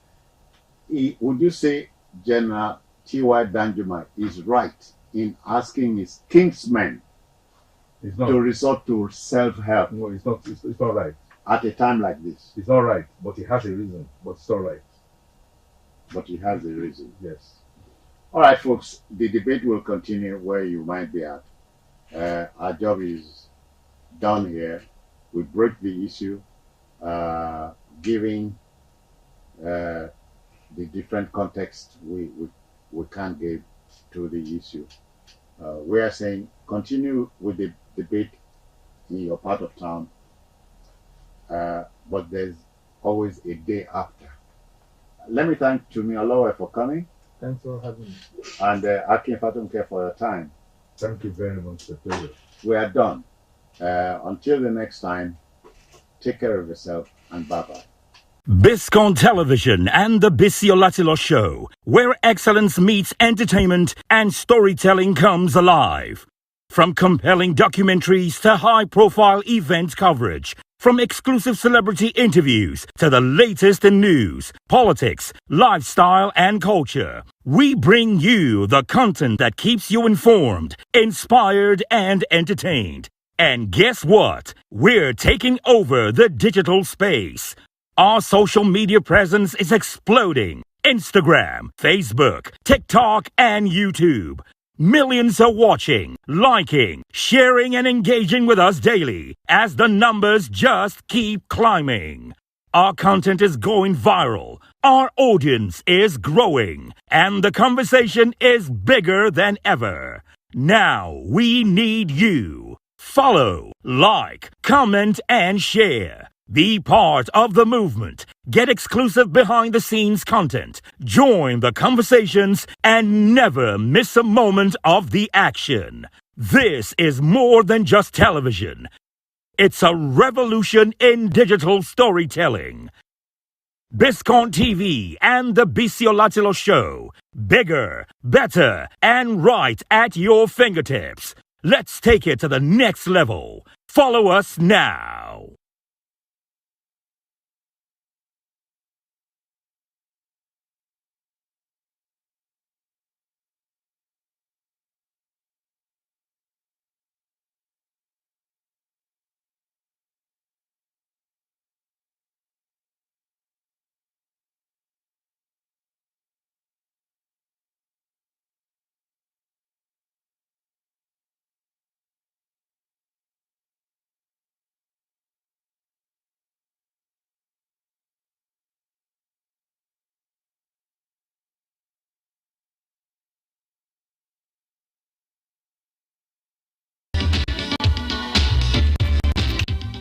The Silverbird Man of the Year Award, which can easily rate as a flagship program of Silverbird Group, is the ultimate recognition bestowed on all those considered to have acquitted themselves creditably while in public office or in private enterprise, in such a way that lives of people, especially the downtrodden in the society, are positively affected. The Silverbird Man of the Year Award, which has a long lineup of distinguished Nigerians, both men and women, from the different spheres of our life, economic, social, and political fronts, as worthy beneficiaries, since it was instituted, has as its major yardstick to evaluate winners the core values of discipline and integrity. Another cardinal objective of setting up the Silverbird Man of the Year Award is the promotion of strong and enduring institutions that will discharge functions in a professional, competent, and non-partisan manner to the benefit of the generality of Nigerians without fear or favor. Without any doubt at all, Nigeria is blessed with an abundance of men and women of impeccable character who have made remarkable contributions to the development of Nigeria in their different areas of calling. Every year, Silverbird Group, through text messages or online voting procedure, ask Nigerians to select who, in their estimation, they consider the best person to win the most coveted prize of Silverbird Man of the Year Award. The chairman of the 2014 edition of the Silverbird Man of the Year Award, who has been described in many quarters as Nigeria's most outstanding foreign affairs minister and former Commissioner of Justice and Attorney General in Rivers State, Mr. Odion Ajumagobia, in his welcome remarks at this year's edition of the awards, further expatiated on the ideals of the award and why it has stood the test of time. This award has clearly earned its reputation and established itself as one of the most prestigious and distinctive awards of our time. Such a distinction arises first from the stature of the organization, the credibility of the organization, the consistency of the organization, Silverbird Group. The Senator-elect of the Federal Republic of Nigeria, Senator-elect Ben Bruce. And of course his wonderful team at Silverbird. This is one of the things that makes this award so prestigious. Silverbird has its footprints across Nigeria and across Africa indeed. The winner of the prestigious 2014 Silverbird Man of the Year Award is the Executive Governor of Delta State, Dr. Emmanuel Eweta Odoa. He was accompanied to the event by his wife, Mrs. Rolly Odoa, and a rich array of people from all arms of the Delta State government, the executive, the legislature, and the judiciary. This is in addition to admirers of the medical doctor turned politician, who came from different parts of the country to give him the much-needed morale-boosting support. Leading the League of Delta State Indigents in the Diaspora, if you like, was the publisher extraordinaire of Vanguard newspapers and the oldest standing practicing journalist and a pride to Delta State, Mr. Sam Amokapemo, the chief host of the Silverbird Man of the Year Award, newly elected Senator Ben Murray Bruce to represent Bayelsa East in the 8th National Assembly, was supported by Senator Florence Itagua, Minister of Agriculture and Rural Development, Dr. Akim Adishina, and Mr. Innocent Chukuma, who both bagged awards at the ceremony. Born on the 22nd of October 1954, Dr. Emmanuel Oduanga CON began his education at the United First Primary School, Ogarafe, in Delta State between 1961 and 1966. He attended Federal Government College, Warri, Delta State between 1968 and 1974. Dr. Emmanuel Oduanga attended the University of Benin between 1975 and 1980, where he graduated as a medical doctor. He was adjudged the most outstanding corps member during his Youth Service Corps program, which he did in Kwara State. Dr. Emmanuel Oduanga began his working career at the Delta Steel Company, Alaja, where he rose to the position of Senior Medical Officer. He worked at Western Hospital, Warri, Benoni Hospital, Benin City, and Shell Hospital, Ogunu, Warri, in Delta State between 1989 and 1994. He was a founding member of the People's Democratic Party. Dr. Emmanuel Oduanga served as Commissioner for Health and later Secretary to the Delta State government before he decided to have a crack at the governorship of Delta State. This was in 2007. He became victorious and also had a second-term victory in 2011. A totally detribalized person, people-oriented, grassroots politician, it is to the credit of Dr. Oduanga that Delta State remains the most peaceful state in the Niger Delta region today. Through people-oriented programs like the microcredit scheme, many people in Delta State have become successful traders, while small organizations have become bigger through the multiplier effect of the program. In fact, Dr. Emmanuel Oduanga was honored by the Central Bank of Nigeria, CBN, in 2008 and 2010 as the best governor in Nigeria who has put in place programs and measures to reduce poverty among his people. The Delta State Microcredit Scheme was cited. As a nationally and internationally acclaimed medical practitioner of over 3 decades standing, it was no surprise at all that the healthcare policy program introduced by Governor Emmanuel Oduanga in Delta State has been adjudged as the best in the entire country. Governor Emmanuel Oduanga maintains that since governance is all about the people, a lot has to be focused on the well-being and welfare of the citizenry. This informed his decision to put in place free medical care for all children in Delta State and a free maternal health care service for all pregnant mothers. Governor Emmanuel Oduanga has also implemented the policy of allocating 50% of the 13% derivation fund to the oil-producing communities in Delta State. This is through the Delta State Oil-Producing Areas Commission, DEPSOPADEC. In the education, transport, and agricultural sectors, Dr. Oduanga's administration has scored very high marks. Several road projects have been executed. The construction of the Asaba International Airport has served as the much-needed critical infrastructure which has attracted investments in all areas of the economy, tourism, agriculture, and so on. Today, the revenue of Delta State is on an unassailable upward swing. The Delta Beyond Oil philosophy envisioned by Governor Emmanuel Oduanga is a great masterstroke through which other areas of development are being gradually harnessed to further develop Delta State. Perhaps where Governor Emmanuel Oduanga could be considered to have put the best foot forward is in the area of sports and entertainment, and this has positively catapulted Nigeria's image on the international scene. Today, Nigerian practitioners in the sports and entertainment sector enjoy great patronage all over the world.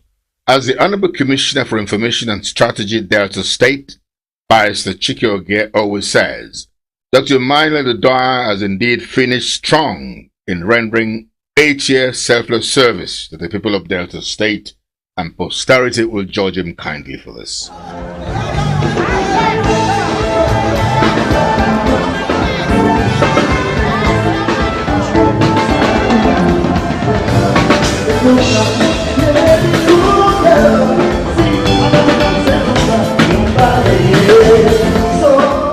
As Governor Emmanuel Udoha leaves office, there are so many developments in Delta State by which his name will be kept in perpetuity by all Deltans. The minibus scheme, where the people pay half of the fare, is one of those. The prestigious Silver Bird Man of the Year award was presented to Governor Emmanuel Udoha by Governor Ayo Fayose of Ekiti State. In his acceptance speech, Governor Emmanuel Udoha thanked the organizers of the award for the honor done him, which is dedicated to the people of Delta State, his wife and family. He pledged his readiness to take up any assignment to move the nation forward in any capacity. One of the things that caused a lot of problems in Delta, that caused some of the crises we are having today in the Niger Delta, were political issues. And as I came out with my aspiration to contest for the Senate, I discovered that my pushing to become a senator would lead to another inter-ethnic crisis, would lead to another Niger Delta crisis. I decided to step down.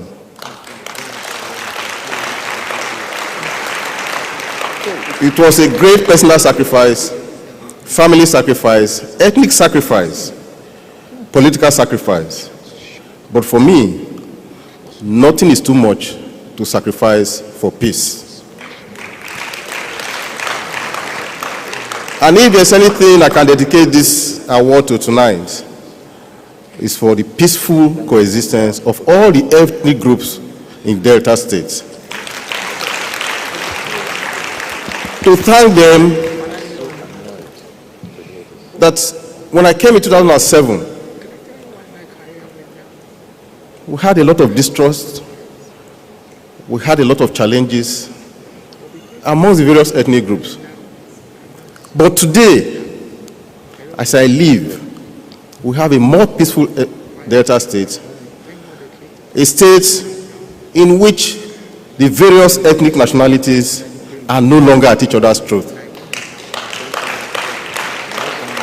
A state in which Asaba has become accepted as the capital of Delta State. In 2007, I can tell you that there were some people who told me that if they ever slept in Asaba as a state capital, they would die. But today they sleep in Asaba and they are not dying because they have accepted Asaba as a state capital.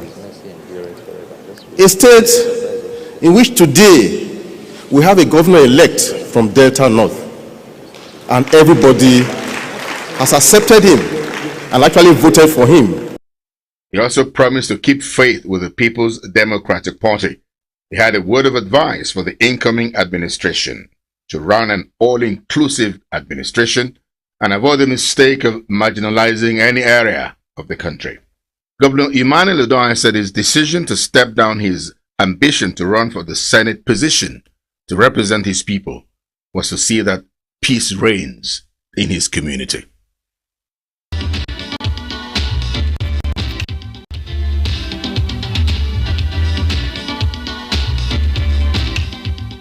For a very long time to come, the year 2014 will remain indelible in the annals of Nigeria for its multifaceted significance. On the 1st of January 2014, Nigeria attained its first century of nationhood. This is a rare feat not given to many countries. A people from diverse ethnic nationalities, over 300 different languages, cultural identities, different religious and political leanings, to have lived together for as long as 100 years as one indivisible entity. Although our tribes and tongues differ, to quote a portion of the national anthem, Nigeria in the last 100 years has indeed drawn a lot of strength in the diversity of our people, which has defied all classifications. Nigeria's centenary celebration should also remind all of us that we have successfully conducted our 5th consecutive election under civilian dispensation. Nigeria's influence in the international community is growing by the day as an emerging powerhouse in world affairs, whose principles are anchored primarily on Africa as the centerpiece of Nigeria's foreign policy. Here, very meaningful intervention that has brought about life-changing development to different parts of the continent has been brokered. The special colloquium convened to seek intellectual introspection into Nigeria's journey into nationhood in the last 100 years and profile the way forward with the challenges of the next century staring every one of us in the face was attended by over 40 heads of state and governments and their representatives from different parts of Africa, the United States of America, the United Kingdom, the European Union, France, Germany, and a number of other countries with whom we have cordial ties. After a thorough interrogation of Nigeria's journey into nationhood in the last century, all the leaders suggested what they see from their separate perspectives as the fastest route for Nigeria to travel to gain lost grounds and consolidate its leadership position on the continent. There was a consensus of opinion that the issue of insecurity, which has remained hydra-headed and intractable in many parts of Africa, especially with the Boko Haram insurgency hitting Nigeria's northeast area hard, the time has come for all Africans to look at the issue in a more concerted way. Henceforth, according to them, whatever affects any part of Africa must be seen as a collective assault on the African continent and treated as such. Africa has for centuries found itself at the receiving end of injustice, with its people constantly subjected to all kinds of senseless violence imaginable, be it through slave trade, colonialism and neo-colonialism, or of late through neoliberal economic orthodoxies that wrought unparalleled havoc on the continent and its people. Whether in the context of the inter- and the intra-state wars repeatedly unleashed, famines that regularly occurred, or on account of bad policies that did come and go in quick succession, the common thread that runs through the history of Africa was the rather disheartening narrative of hopelessness and loss of lives of millions throughout the continent. The United Nations Secretary General High-Level Panel on the Post-2015 Development Agenda defines human security as reducing the level of poverty. Poverty defined not just in terms of income, but also access to basic health care and quality education, adequate housing, employment, and a safe environment. Human security is the vision to end extreme poverty in all its form in the context of sustainable development and put in place all building blocks of sustained prosperity for all. Human security is about freedom, freedom from want, through empowerment and equity, ensuring that all people have access to basic services, that they can find a livelihood and have a voice in determining where they live, and that their concerns are addressed and their priorities respected. Human security is not just a moral issue for our times, it is a political imperative, a cornerstone of social stability and human development. It is the vision of independent, thriving and dynamic African countries, overcoming poverty, famine and conflict. It is the vision of African families raised without disease, economies managed effectively, linked to open markets and providing jobs.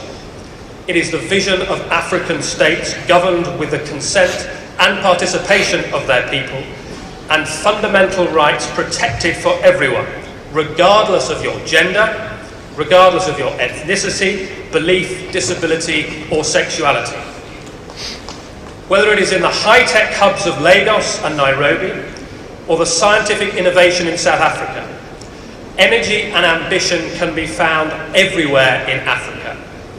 This is why the United Kingdom is positive about the bright future for many African nations. This is in large part down to the achievements that many African governments have made over the last decade. Africa is currently at a critical juncture with a variety of challenges and opportunities shaping our respective countries and regions. As a continent, we have outperformed expectations of our critics. Many of our countries have soared and surged both economically and socially.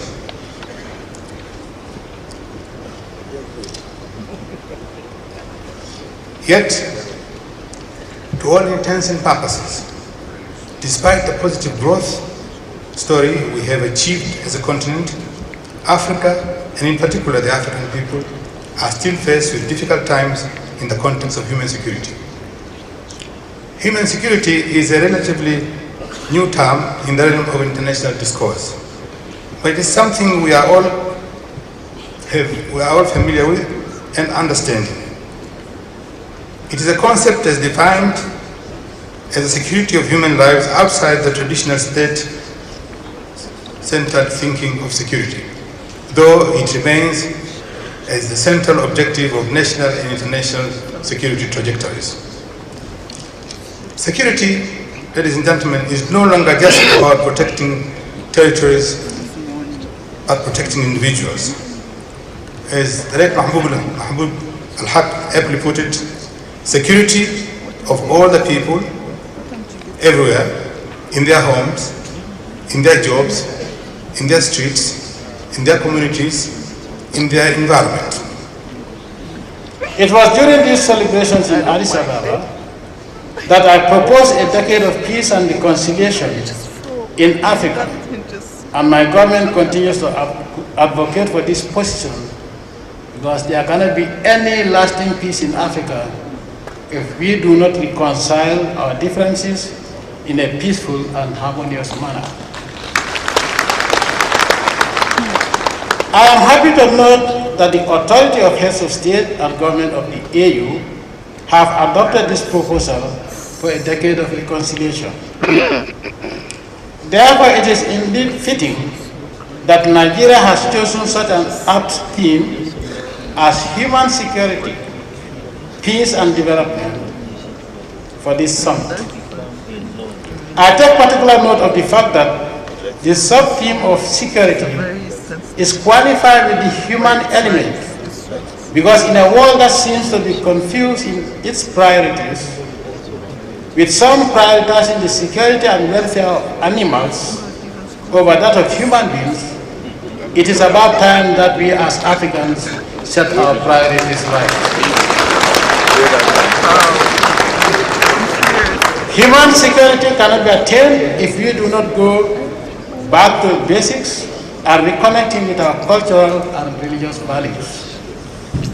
As Africans, we have a golden treasure trove of cultural values that can sustain and enhance our security as a race, existing harmoniously amongst ourselves and also with others. Therefore, we must reinforce our cultural renaissance by redefining our priorities both in terms of the content of educational curricula and the values we live for as individuals, societies, and nations. I am glad to note that Nigeria happens to be one such country that is proud of her heritage and serves as an example for the whole world. In his remarks, President Goodluck Jonathan expressed the gratitude of Nigeria for the brotherly love and show of solidarity of the world leaders. He also assured Nigeria the support and cooperation of everyone, especially leaders in all parts of the world, because the issue of security is a global one.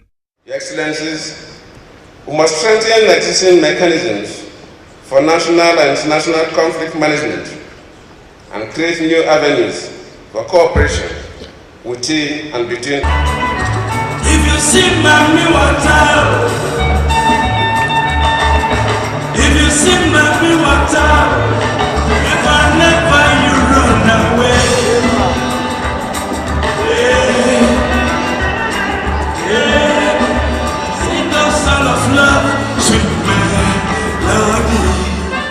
The Centenary Dinner and Awards, which took place at the Presidential Villa Abuja, was attended by all Nigerian heads of state and leaders, their spouses, past vice presidents or representatives and relations of past Nigerian leaders, as well as the President of Sierra Leone, Deputy Prime Minister of Kenya, and President Joyce Banda of Malawi. The event was rich in quality attendance from the different spheres of Nigerian life: politics, the media, business, corporate sector, the banking sector, the military, the legal profession, as well as the traditional institution. President Goodluck Jonathan, who was the chief host, supported by his wife and First Lady, Dame Patience Jonathan, Vice President Mohammed Namadi Sambo and his wife, Hajja Amina Sambo, Senate President David Mogg and his wife Helen, the Speaker of the House of Representatives, Honorable Aminu Waziri Tambuwal, and the Deputy Speaker of the House, Honorable Emeka Hedioha. Also in the audience were members of the National Assembly and members of the Federal Executive Council.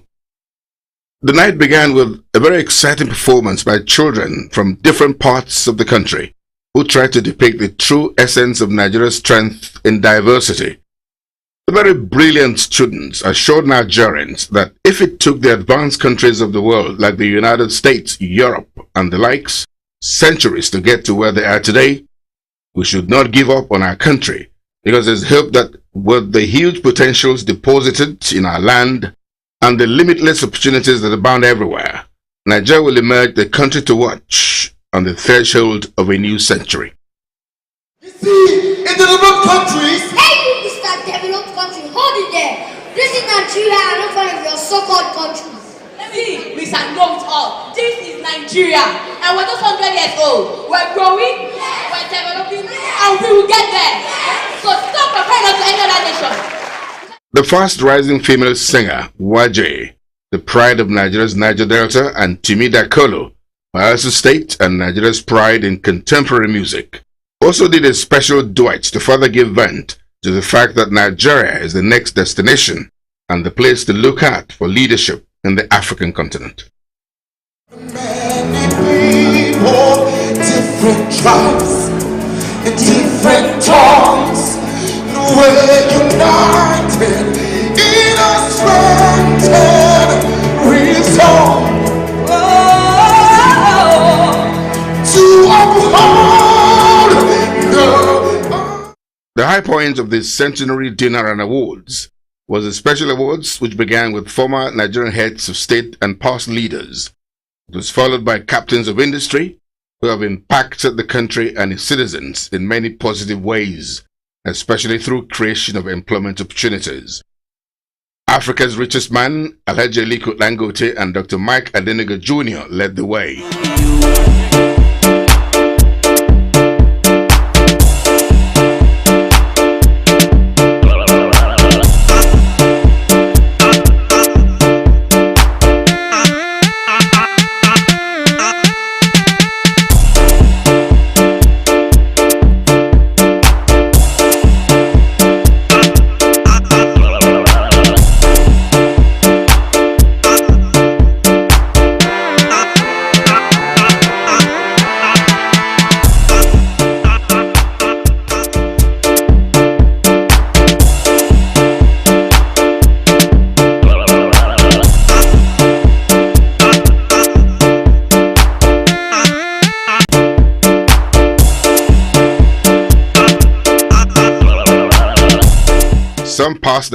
Some past Nigerian leaders who were given posthumous awards were represented.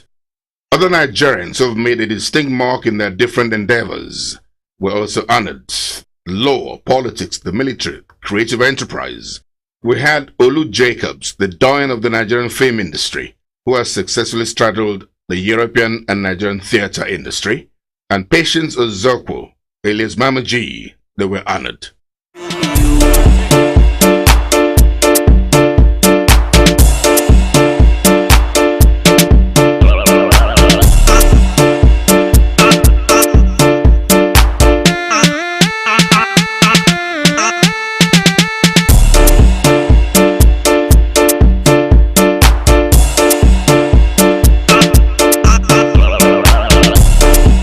first Nigerian to win a medal at the Olympic Games, policewoman Chioma Ajonwa, as well as the first Nigerian female pilot, were also honored.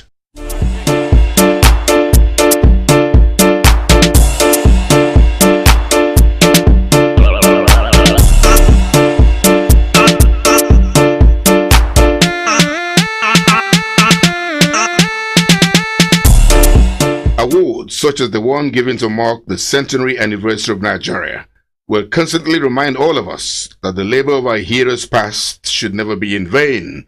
They'll also serve as a constant reminder that the searchlight is beamed on all of us to be at our very best in whatever we're doing, because someday it will be our turn to be honored.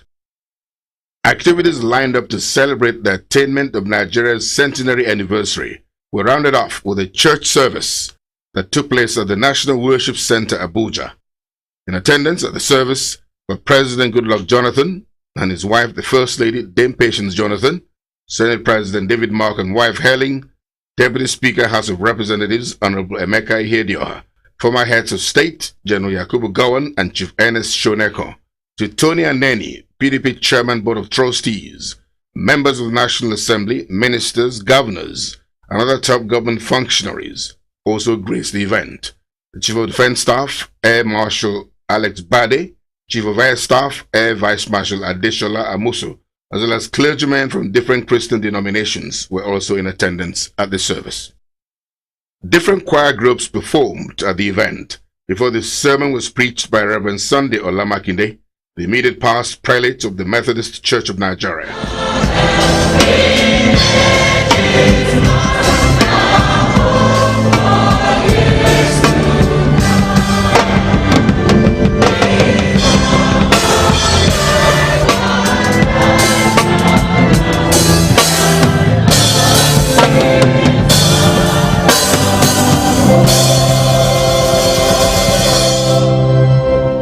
In it, he emphatically said that it could only have taken the grace of God for Nigeria to have survived the hiccups we have encountered as a country, which at every point had threatened the corporate existence of our country in the last 100 years.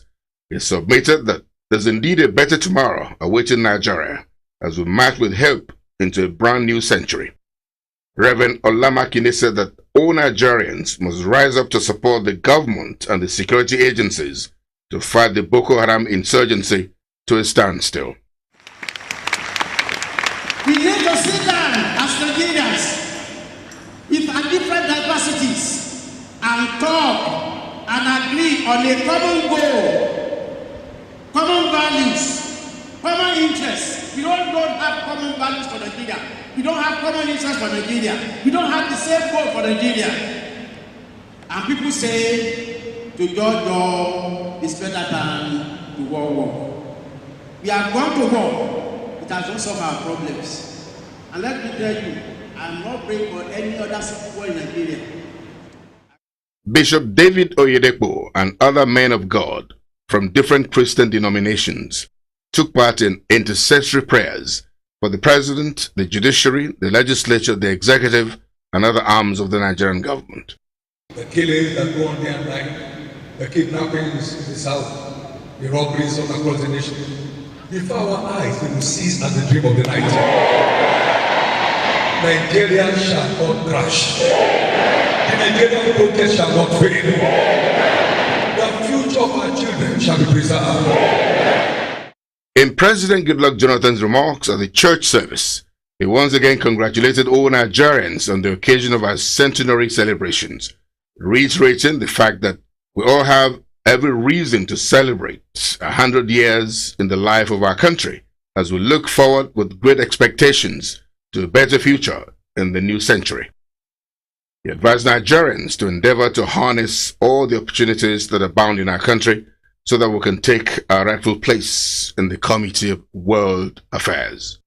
President Goodluck Jonathan pleaded with all Nigerians to join hands to wage a relentless war against insurgency, which should be seen as the #1 enemy of Nigeria.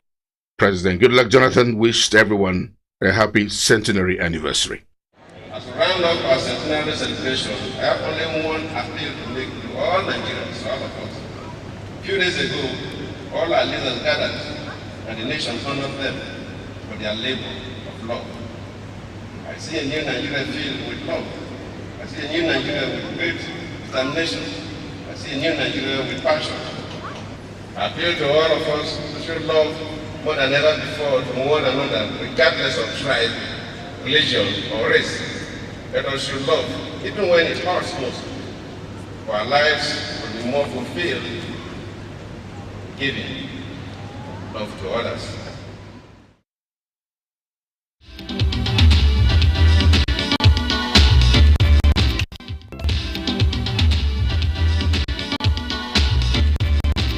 Because this is a face that's been with us for about 50 years now.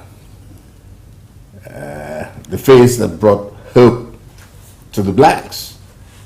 And that's Jermaine Jackson of the Gorée Island in Senegal, and we were just amazed because we felt such a connection, and it was like coming home.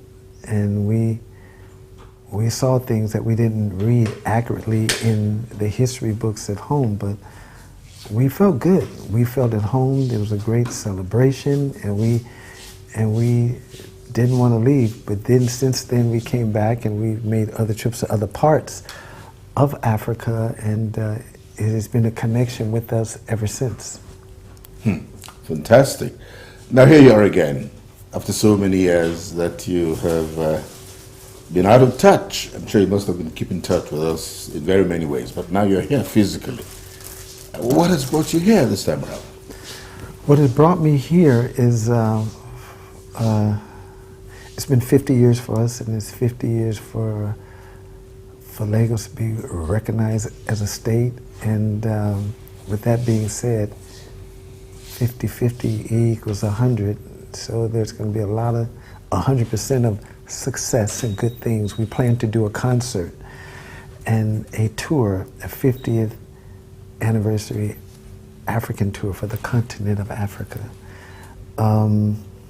That's why we're here, and also I've been sort of looking to do a Jackson Academy Performing Arts School where we teach the arts and in the entertainment business and the film business as well. And there's a lot of talent here that needs help, and just a little bit to push them and get them ready for the global market. So those two reasons are why we're here.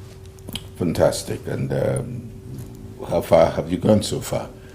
I haven't stepped your feet here. Well, I've met a lot of influential people, and it looks like that we're going to get things rolling forward on a good foot.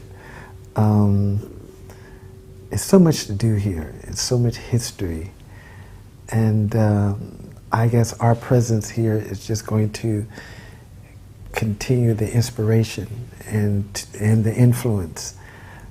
But at the same time, we want to entertain for you. We want to give back to you for what you've given us for so many years, that support and that love and knowing who we are. We are African Americans, but at the same time, our roots are here. And it's because of you that we are strong, that we are who we are. And sometimes we get caught up into the propaganda and the sensationalism that the American media has offered, but we've always stayed grounded, and because of our roots and to know who we are. And nothing's going to be easy for us, so we know that we have to have thick skin to deal with all the things that are being said, but at the same time, we know where we come from. That's why we know where we're going. Now, two things have brought you here. First, 50th anniversary of the existence of Lagos and your academy that you have in mind. And I think you couldn't have had a better way to celebrate Lagos than having you to come and celebrate with us. You're a name that we love so much. I can say that over and over again. That should tell you the kind of feeling we have towards you. Now, the academy bit, let's go into it. It will interest a lot of us. Let's expatiate a bit on that.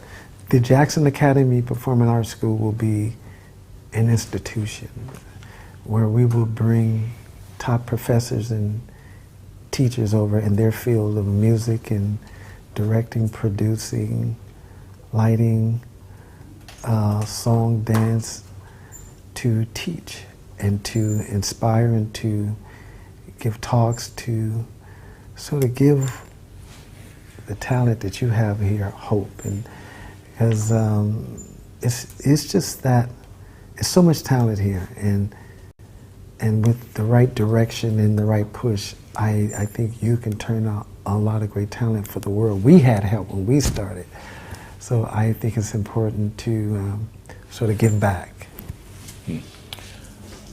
Correct me if I'm wrong, I've heard that you're going to have some plane tours. You're going to use this as a way to also reach out to other states of Nigeria. Give me a bit about your itinerary while you're here. Well, to start off here in Nigeria is really important because you have a new leader, a new president that I'm very excited about. I got a chance to meet Her Excellency. She's a wonderful human being, and I met the daughter, and we had a very good talk, but besides what we spoke about, it felt good. And I'm very happy to know that Nigeria has someone who cares about the people. I've always been interested in seeing a new Africa. I know a lot of your past leaders. You go way back, and I know them. I've sat with them. I've been in their homes. I've been with their kids, and I'll just say it's time for change, and it's time for someone to show people that they care. And I think if this is the start of a new Africa right here in Nigeria, in Lagos, it would flourish to the rest of the continent. And then that will give that feeling of cutting that umbilical cord between Europe and here, and you standing on your own, because this is a very rich, blessed nation. It's Africa that built Europe, that built a lot of the world. And the world has taken so much from Africa, and it's time for them to give back. But I'm very happy about His Excellency Buhari. Yeah. I haven't met him yet, but I just watching the whole situation unfold back at home on the news, and I wanted him to be the leader. He's a Muslim, so am I, and I think he's going to do well. I think you're going to be very happy with him. Okay, well, that's fantastic. As we go on, we might come back to that. But the younger generation will not forgive me if I fail to ask you to rewind, to go back in time and tell us how you guys began. And how we started? Yeah, the defining moments of your career. Most of those who see you these days are the younger ones who just read about you.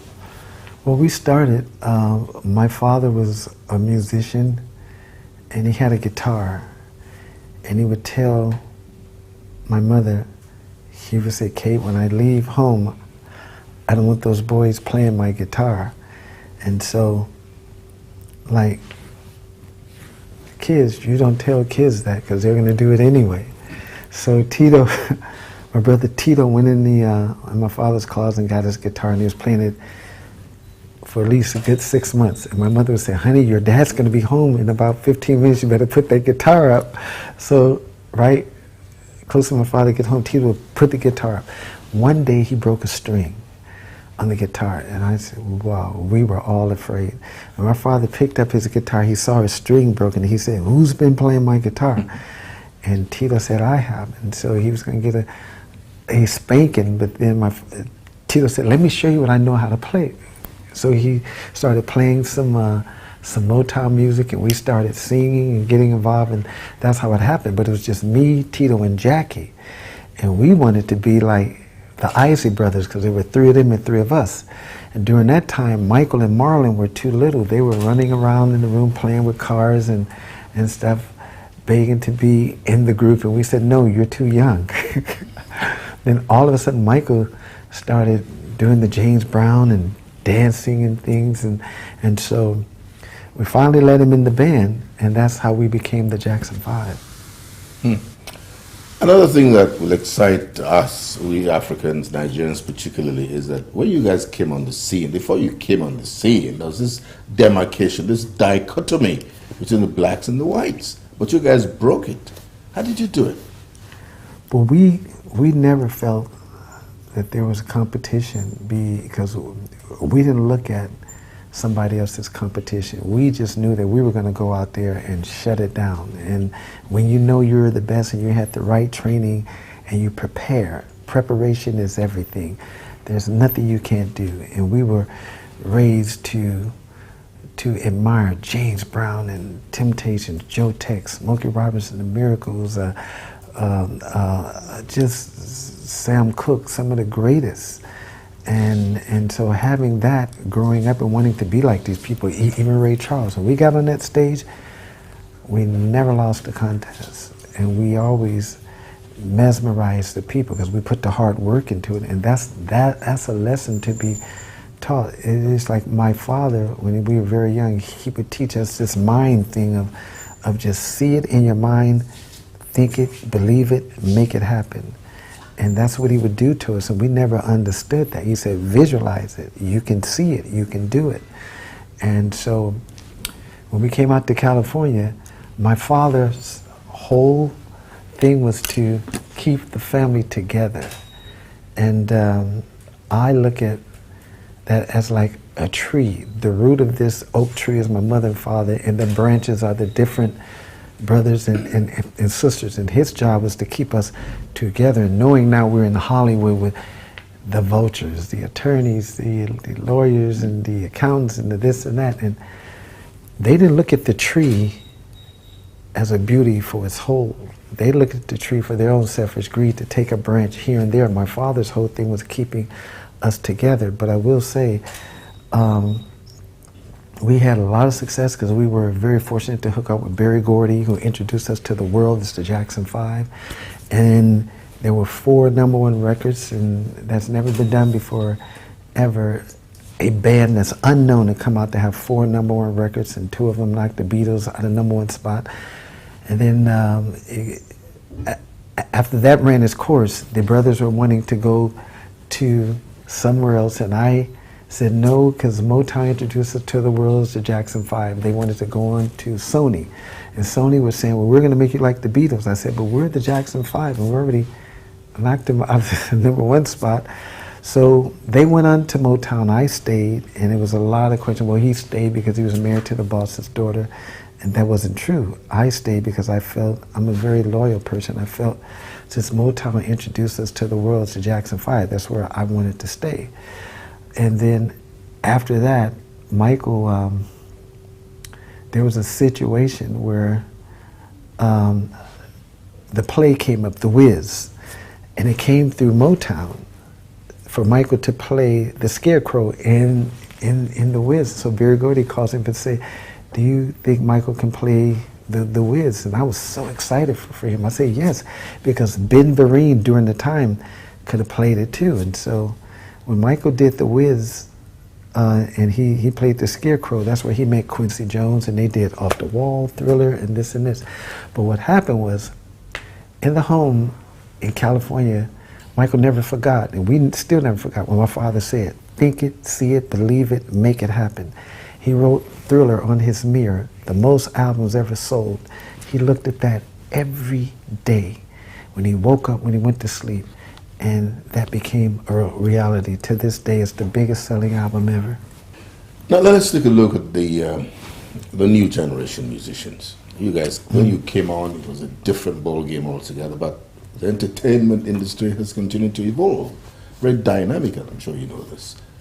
Draw some parallels between your time and what you're seeing these days. Well, what we're seeing these days, we see our influence every day from kids. The only difference is technology has taken it where the true musician has been robbed of his job, because you can push a button and the drum machine plays for you. You can push another button and you have a program, and you can program things, and there's a synthesizer that does the strings, so you take the violin players out of the... We also have been robbed of the naturalness of yes. these performances. So when we started, it was important to play an instrument and to sing and dance. And you're not going to... We were always told, you're just not going to sing. You got to move. And you got to perform. You got to entertain. The artists today, they're very good, but they're not picking up instruments, and and they grew up in this age of technology, so they're used to the electronics and the this and the that, and that's not true musicianship. It's like there was something about those songs where you had real musicians that playing, you can feel. Now everything is so perfect that it's taking the feeling out of it. It's so perfect tempo, and it's perfect sound, and it just takes the feeling out of the song. I can tell you, you can say that again. Everybody says that, and that's why we have a lot of respect for those of you who can play as many instruments as possible. How many of these can you play? Well, I started out playing bass, and I write songs on the piano. I play drums, and I play a little bit of harmonica. Being around Stevie Wonder, it kind of inspired me to play. I played harmonica on a few of my songs, but I basically play bass. I basically play bass and piano. Now, let's get back to 50 years of Lagos that has brought you here primarily. Give us an idea of what we're expecting from you, from your own perspective. Well, we want to come here and sort of show you where we get our roots from, and show you that we've never forgotten who we are and the connection that we have with you. Drums, years ago, was a means of communication, and drums started here. And it's the beat that says something. It does something to your body. It makes you want to move. Mike used to always say, God is using his body as a tool. God is using his body as a tool, and he moves because God inspires him through the music. But it all starts here, and so we want to give Lagos, Nigeria, what they expect of us, and that's an incredible performance, and that love, that connection back and forth, and that smiles, and just let them know, hey, we are you, you are us. We've lived in the States, but we're still connected. There's still a connection. You're going to give us the last word now, and Nigeria, we've been going through all kinds of problems because we've put our eggs in one basket. We've been in a monocultural economy, depending on oil almost all our lives. We're just thinking to go beyond oil now. I mean, America has made so much from entertainment.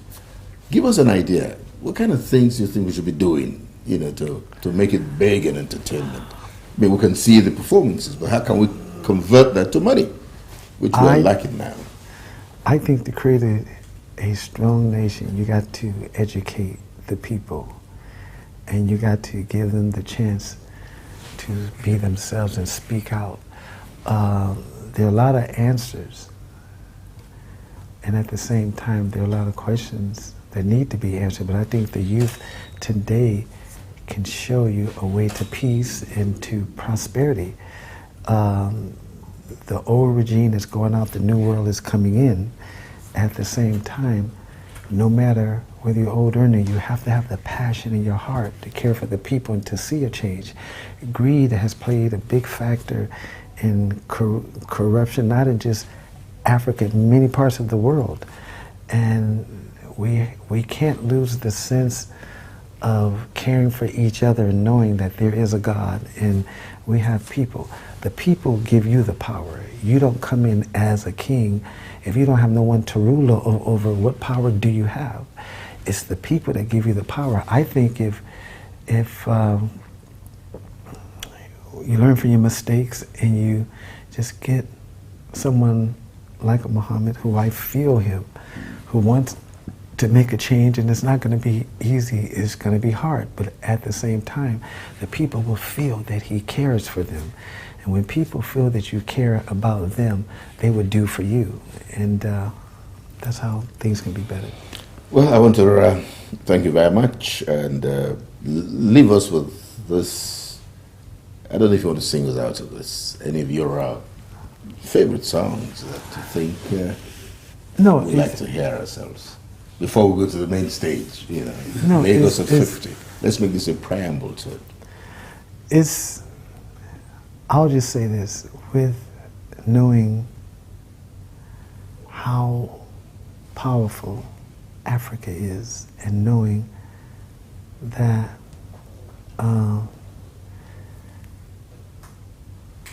the influence it's had over the world, which is not written in the Western world because they don't want us to know, but we travel, we know. I want to thank just Africa, Nigeria, for being who you are. You're real, you're pure, you stay true to who you are. And the support that you've given our family over the years that we've never forgotten. We've never sold out. We've never forgotten our brothers and sisters here, and it makes you proud because we have a homeland. We come from somewhere. We don't come from America. We come from here. Whether we were taken against our will or not, this is home for us. And I just want to end it by saying, singing a few lines of I'll Be There. You and I must make a pact. We must bring salvation back. Where there is love, I'll be there. Love is very important. Thank you very much. Thank you. God bless you. Thank you.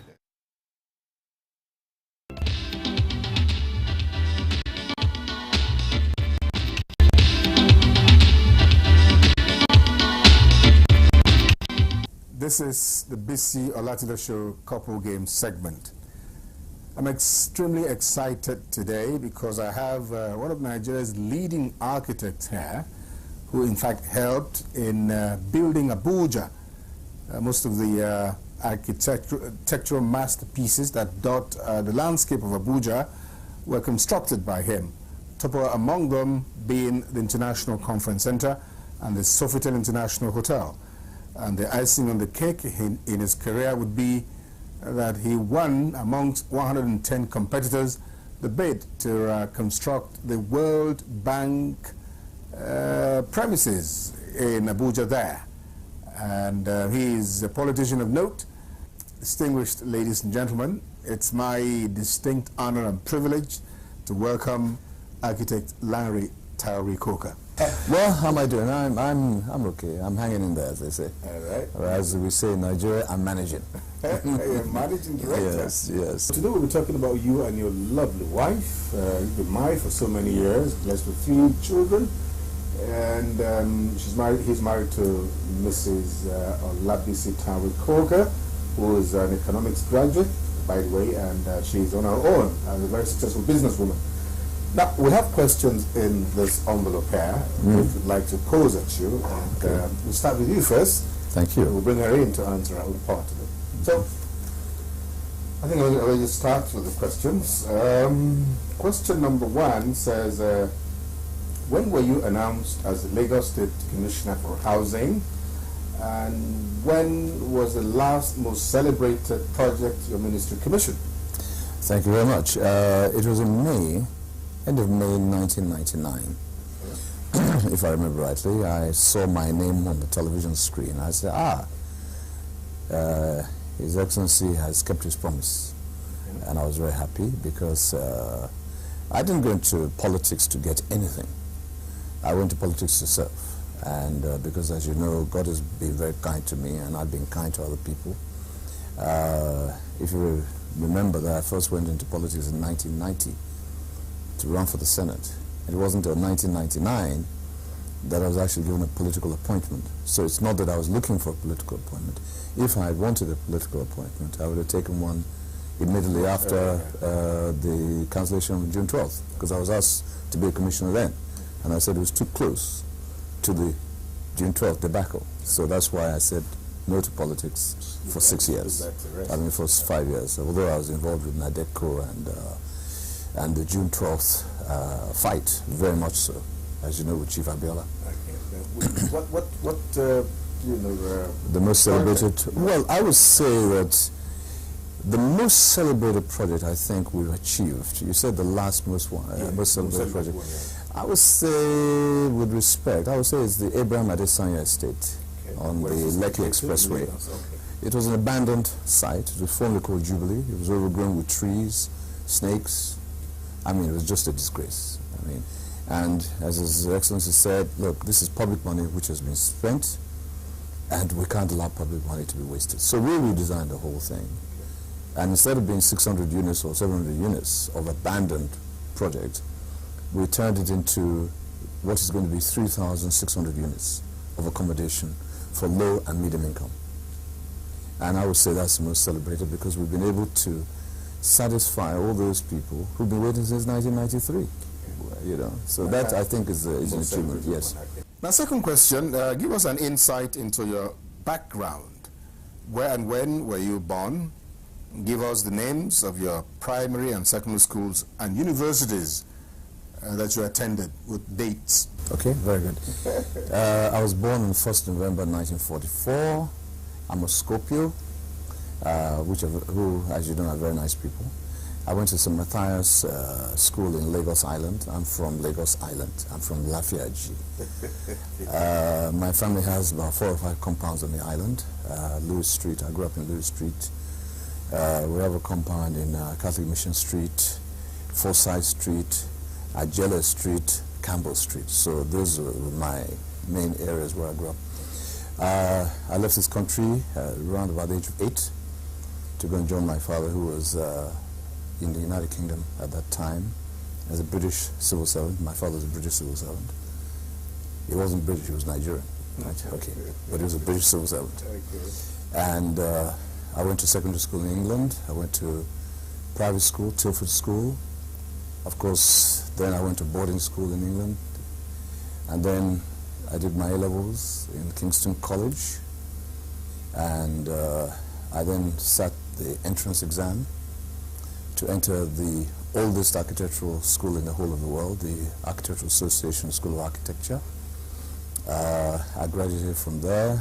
Then I went on to Kingston University, Thames University, where I did my Part 1, RIBA, which is, you know, what we do in the UK. Thereafter, I went to Northeast London University, where I did my finals.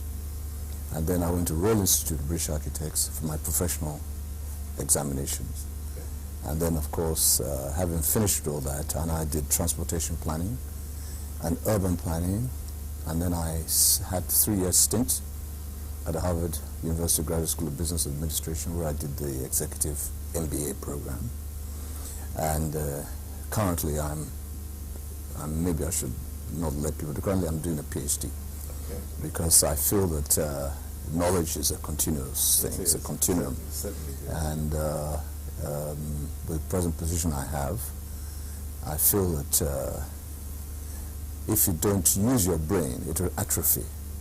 You know, the brain is a muscle, and if you don't use it, it will just stop working. Definitely. So that's why I'm doing a PhD right now. Well, I mean, it shows that you're very well prepared for the challenges that might come from any source. Exactly. Yeah. Now, we'll be talking about your wife now, your very lovely wife. Let's zero in on her as well. When and where was she born? Give us the names of the primary and secondary schools she attended and the universities and the dates. My God, that's a tough one. Well, my wife was born in 1953, if I remember, because she's the same age as you, although probably she's your senior. She was born on August the 17th, 1953. Well, I didn't know her when she was born, obviously, because that was the day I left. That was the date I left Nigeria. Okay. I was 8 at that time. So she went to obviously private school in, if I remember right, she told me she used to go to school in Railway Compound, and then I remember she also mentioned that she went to school in Ibadan, International School Ibadan, ISI, which I understand is one of the best schools in this country, or used to be. And then from there she did her A-levels in England. I think O-levels here, then A-levels in England. And then she went to London School of Economics, where she did a BSc degree in economics. Now this one, which one of your children would you say is following in the footsteps of either of you? And why have you concluded in that direction? Well, none of them. None of them? Absolutely none of them. For instance, let me give you probably the reasons why. You know, we're in the 21st century, and I believe that things evolve. What used to be a good profession maybe 20 years ago or 30 years ago may no longer be that exciting. And you must give children opportunity to develop, particularly when they have the opportunity of having had a good education. My eldest child, who's a girl, did a first degree in the University of Reading. She did business administration, University of Reading, and then from there she went to University of Bologna in Italy, did a master's in development economics, and she's currently in the United Kingdom. My second one did a first degree at University of Warwick in law. Incidentally, she did very well in the law exam. She did a master's in London School of Economics and is now currently at law school. My youngest son just graduated. He was 21 on July the 3rd, and he did molecular biochemistry and biotechnology. So none of them has followed my footsteps, or maybe the eldest one is closer to my wife's background than mine. Did your wife play any sport at all while in secondary school that you know of? Which sport was this? Well, that's a tough one, because I didn't know her at school, obviously, but I believe she used to play, she used to do track and field. I believe also she played, what do you call that game that the women play, handball, and tennis. Of course, I'm guessing, I'm guessing. Anyway, she was about 10 years ago, so that's the reason why I assumed that she must have been a sports person. Now, you started your political life in 1990, you said? Well, I would say, I was a financial member of the UPN, and I contributed immensely to their financial situation. You said you started politics in 1990. What major step did you take as a politician? Major first step I took in politics was going to a ward meeting. That's where you start, grassroots level. That was around about 1989, and then, that was the major first step. This is the final question. What big celebration is the family looking forward to? And which was the last landmark event you celebrated in the family? Oh, okay. Okay, which one? Shall I take the first one first or the last one? Okay, the last landmark event we celebrated in family was my son's graduation on his birthday when he was 21. That was the University of Manchester Institute of Science and Technology. The next one, which we're looking forward to, is when she becomes the chairman of Excelsior Local Council. By the grace of God. Amen. Like by long, inshallah. We have been busy talking to architect Larry Tauri Coker. We would try and Mrs. Olabisi Tauri Coker.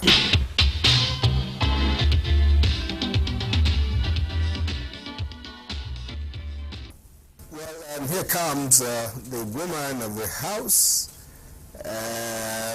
When I said to my very good friend and a woman, I said, how have you been able to keep her this way? Now, how do you say hello to each other, right?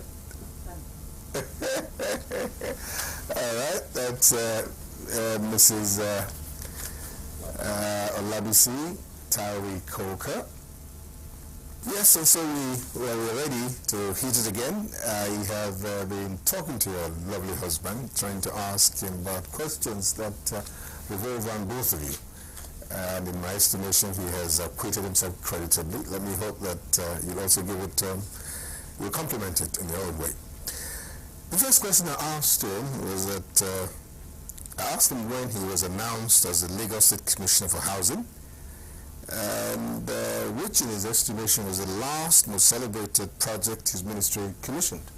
Of course, you know that he has the mandate to get everybody housed in Lagos. So which would you say was the most outstanding one to date out of all the projects he's commissioned? And when was he announced as a commissioner? Oh, you mean in Lagos State? Or? Lagos State Commissioner for Housing. I would say the Abraham Adesanya Estate. Wonderful, that's for that. Now, what date was he announced as the Commissioner for Housing, Lagos State? May 1999, okay, all right. You haven't fared badly in that, but let's go back to this one. We asked him to give us an insight into his background. When and where was he born? What schools did he attend? Secondary, primary, and universities, in fact, with dates. So that's not a Herculean one for you. And at the Royal Institute. I think you were at the North London, yeah, North London Poly as well. Yes. Oh, well, the architecture school. Yes. Yes, the Royal Institute of British. It was a bit about your background.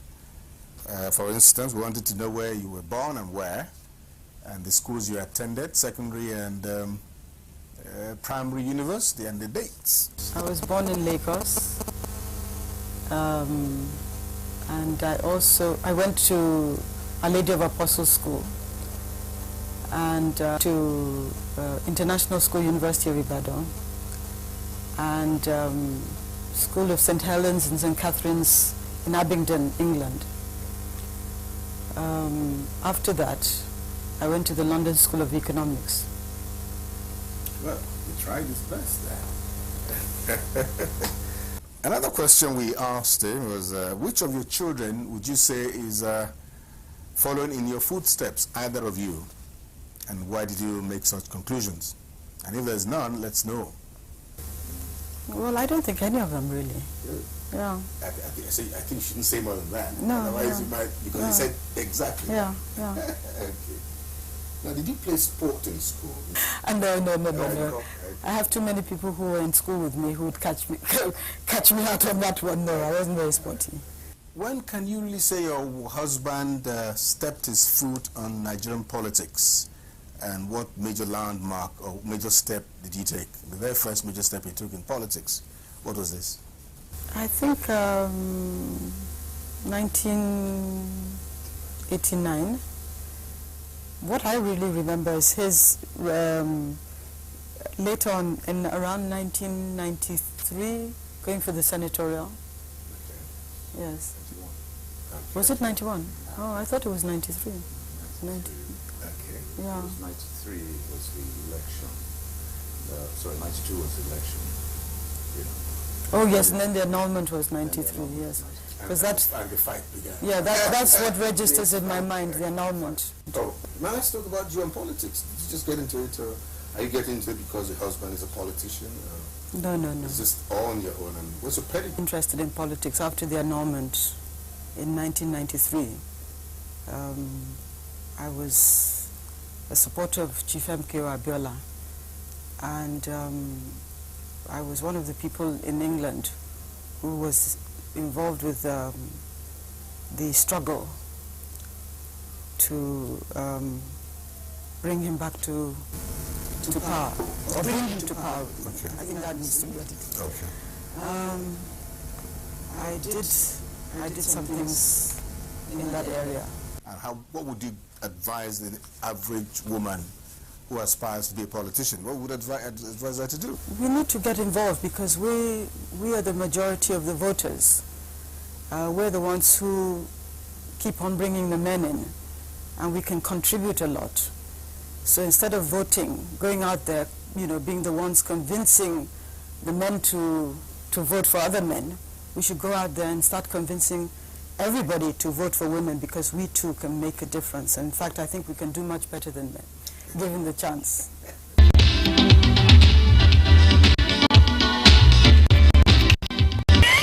In creative argument, Kate Henshaw Nutter. Kate, I'd like to thank you very much. Thank you. I know you had to abandon a rehearsal somewhere. In fact, you had to push it forward to get celebrated. Because you're special, Uncle BC. Thank you. You're a special man. Thank you, Liz. Thank you very much. Now, we're at one. Your wish for us at one. My wish for you is that it's going to exceed your expectation. I'm sure it already is doing that. And of course, with you at the helm, hey, nothing can go wrong. With God behind you, forward, beside, all around, everything's A-okay. God bless you, Kate. Okay, now we'll have to go back in time, even if you've said it before elsewhere. Refresh our minds. How did you get into this business? May his soul rest in perfect peace. The late J.T. Tom West actually invited me and took me along to my very, very, very first audition. Even though before then I'd done some modeling, I shot my very first TV commercial in 1990 for Shield Children. I don't know if you remember Shield. Who doesn't remember? Okay, so and then catwalk, you know, doing hostessing for events and usher, calendar jobs, and then but JT, you know, invited me to an audition, and I'm like, what's that? And I went and I saw people that I'd been watching on TV, on Ripples, on Family, Mega Fortunes, Paris, and I'm like, oh, okay, these are all. It's been a very, very lovely journey. 16 years, and yes, I'll get to your stage by the grace of God. So it's been great. There's been changes, there's been, you know, upheavals here and there. The industry is experiencing a low down right now, but I guess things will have to get worse before they can get better.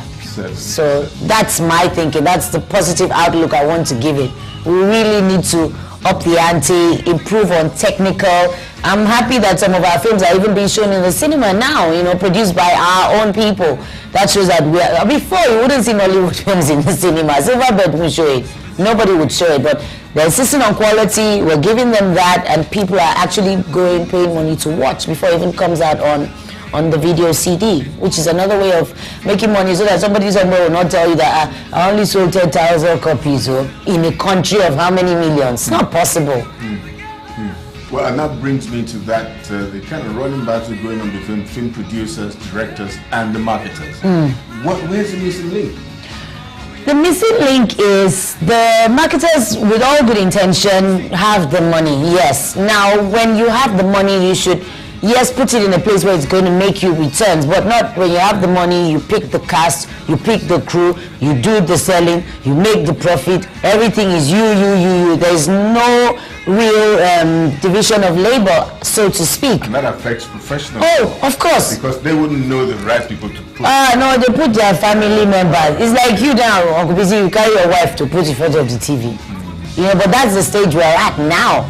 And it's a pity that the marketers are recognizing it and somehow retracing their steps and going back to those who can truly practice the craft, acting in its entirety, you know, be it stage, be it TV, be it presenting a program, be it as an MC, you know, an all-rounder. I mean, if I want to count actors and actresses, I'm sure I have only 10 in the whole of this country that can speak, hold their own, and, you know, deliver on any character that you give to them. They're few and far between. Okay, but that's why when people complain that you keep seeing the same faces, then these are the ones. These are the few. Okay, the producers are not giving the power. The directors, the power has been taken from them totally. Sometimes you don't even get to cast your lead. It's dumped on you, and then they also have come into this quick, let's make money very quickly. How can you, as a director, you direct a film, you don't go to the studio to edit, to watch it, you leave it for the editor, you just cut and paste it and release, and you say, hey, see my film. You didn't see it to the end. Steven Spielberg will not shoot a film. I don't think he will spend that much time on set and not go to the studio and make sure that those shots that he took time to capture are not in the film. It's not possible. It's like giving birth to a child, you say, let the hospital bring it home for you. No, it's wrong. What you're saying is that you have to develop some passion for the You have to. This is something Olga Boyo said. She said it's a shame that, you know, the craft that is making money for people, people take it as, you know, it's like casting pearls before swine. They don't take it seriously. And this is something that is making millions for people elsewhere, even India here. They have done it so well. They have come to a place where Hollywood is saying, let's work together. Come on. We have talent here. We do. Well, that's food for thought for the people, the guys who have the money. You know, where people are saying, put your money where your mouth is. Yeah. But you have to also make sure that give these things out to professionals to run. That's the way it will work. I mean, an example of this is the way Raymond Douglas is running Dark Community. Oh, yeah. He is not a professional in broadcasting, but he got himself professional. That is what you do. Yeah. and he's just staying behind and helping out with some financial muscle. I think that, you know, the marketers should, you know, try and look at the thing like this so that for the benefit of the growth of the industry. Because we've done well, but we're just beginning. We are. We started out as number 3. I hear we're number 2 now. Yeah, all those figures don't face me. That we're number 1. Where is our film? Yeah, where's our film out there? It's just within us here and okay, Africans in the diaspora. But let us get technical, you know, locked down tight. Let nobody say, Nollywood film.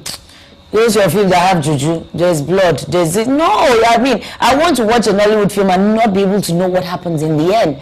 Now when the soundtrack say, your sister taking your father, you know what I mean? Come on, please. No, it's no. I don't even want to start down that road at all. I'm happy that a practitioner like you is the one actually reeling out all these, you know, drawbacks that you think we need to really work on. Because the bigger stage is what you should be looking at. Yeah. So when you travel abroad and you've done that so many times, what kind of feeling do you get? What kind of you know, feedback do you get from those who watch us there? Well, they love us out there. That's the amazing thing. They love our films. They lap it up, you know. They just want something more. I mean, we can do so much more. So much more. At the moment, there's not even any laws protecting our films out there. If it crosses from Nigeria to London, you watch it free on the internet. You know, people sell it in the UK, keep the money to themselves. The film just goes around. People are making millions, and with the people who have spent time and money to actually bring out the product don't even see a penny of it. You know, but people love us, and I'm sure they expect a whole lot more. Yes, they identify with the stories because they're African stories. You know, this reminds them of home, and it's not only Africans that watch. White people are watching our films because it has all this element of, you know, rich culture in it, and the story is unique. It's not all about Chinese or action or blowing up trucks. There is content in our stories. All we need to do is tweak it, fine-tune it, polish it very well, let it shine. Okay. Piracy. How do we wrestle down this hydra-headed quagmire? Funny seems to be stifling, you know. Funny enough, I heard for the first time that some weeks ago or some months ago when the musicians went on a hunger strike, I actually heard that there were piracy laws. Well, they're not enforced, and even when they are enforced, I think the penalty is 50,000 or 5,000 or something like that. The man who is churning out the films in Alaba, you just tell you say, take 250, you know, for the next, because you're going to still catch me. Or I'm still going to do it. The deterrent is not there, you know. If you tell them you're going to pay 10 million, if you're caught, or you're going to pay 50 million, something that will shake them to their roots and make them think twice. Yes. They want to give you a second thought. They know where they are. They're there in Alaba. I'm sure they even have a gang, I'm sure. They say if you go there, they will beat you up. You know, I mean, it's something that needs to be worked at. The laws need to be enforced. There needs to be a heavier price to pay, because your creativity, somebody's brain work is priceless. You cannot now come and want to reap where you did not sow. It's wrong. It's very wrong. Let's ask you this. I mean, what kind of parallels are you going to draw between videos and theaters, you know, stage plays and performances? Stage, for me, I don't know if I'm right. I want to be proven wrong. Is the true test of an actor, you know, where you don't have a second take. It's like, we're live, aren't we? Yeah, there's no second take, so you have to know your lines, you have to know your movement. Is it stage left, stage right, center stage, where you coming out from, where you exiting from? You have to remember everything without the audience knowing, because they don't know. But if you make a mistake, if you stutter or you pause and then the other guy is looking at you funny, they will know, and there instantly you will get either an applause or a boo or pure water on your head. Unlike film, where you can get to the studio, you can take out some shots, somebody didn't dress well, there's a bit of problem, you raise it, add something, bring it out very nicely packaged. Stage is, for me, it's the adrenaline, you know, just first time you climb the stage and you're staring, people are looking at you directly, you know. And sometimes friends are there, there's a tendency to want to, you know, talk to them, laugh with them, forgetting that you're on the stage. But that for me is like the true test. I love it. I've done the Vagina Monologues last year and year before last. Ireti Doyle was one of the cast. She's fantastic. She's another fantastic actress. Speaks very good English all the time.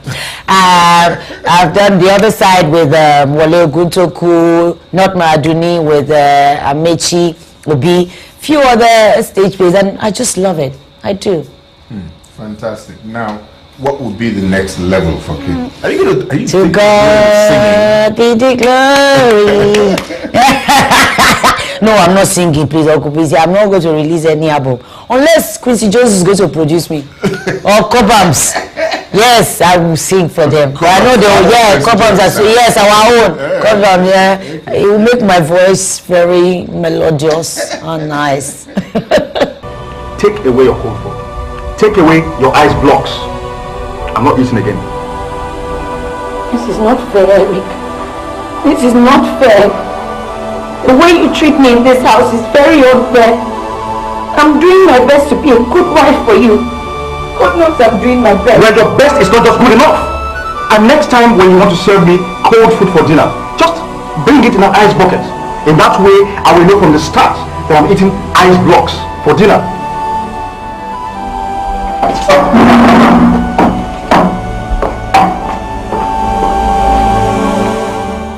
Now, Kate, which film were we watching a while ago?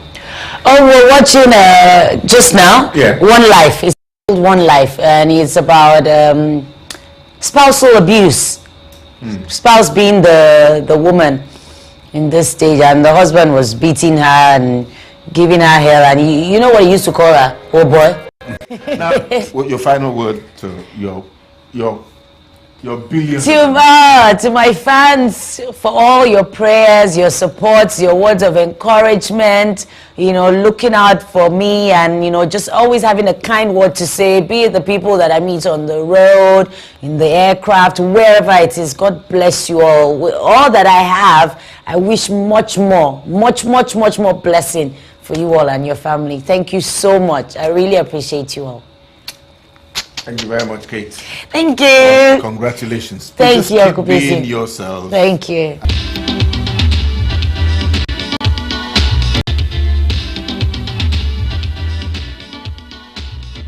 We're in the home of the Odessayas, and we'll talk about Honorable Justice Michael Adeyinka Odessaya and his lovely wife of 52 years, would you believe this? Mrs. Stella Olubukola Odessaya, MFR. Well, let's talk about the man of the house. He has actually been in the vanguard of very many firsts. First of all, he's been lucky to have joined the League of the early Nigerians that have studied law at the prestigious Oxford University. He also was very lucky to have been a very close friend to the late State Chief Awolowo, whom he defended in that very celebrated case, you know, the felony case in those days. And he has done quite a lot to uplift the legal profession in our country. So he's a legal icon. Would you believe that he's turning 90 and the whole world is at his feet? All drumming celebrations all over the place. He'll be 90 years on the 6th of June this year. And the celebration is in the air already. It's very palpable. His wife of 52 years also has been lucky to have scored many firsts. One of the earliest permanent secretaries, female. I'm not too sure if she was the very first female permanent secretary in Lagos State, or she's just noted her formation. She's the very first, and very many firsts. But I think they should tell their story themselves. It's better told by them. But let me first of all congratulate you, sir, and say welcome to the BC Life Show, sir. Thank you very much. God bless you, sir. Thank you. Sir, how does it feel to be 90 to start with that? Thank you. How does it feel? To be 90, sir. I'm very comfortable and no health problems, and I'm enjoying life, you know. as I've been doing for the past 90 years. Glory be to God. All is well. God is with me. And no problems. No problems. Sir, I'd like us to go back memory lane. Yes. What life was like in your time. 90 odd years. Life has been most enjoyable, but there are problems in Lagos. Criminal problems, economic problems, social problems, and so on. But when you are in the midst of the people who love you, things can get better. Yes.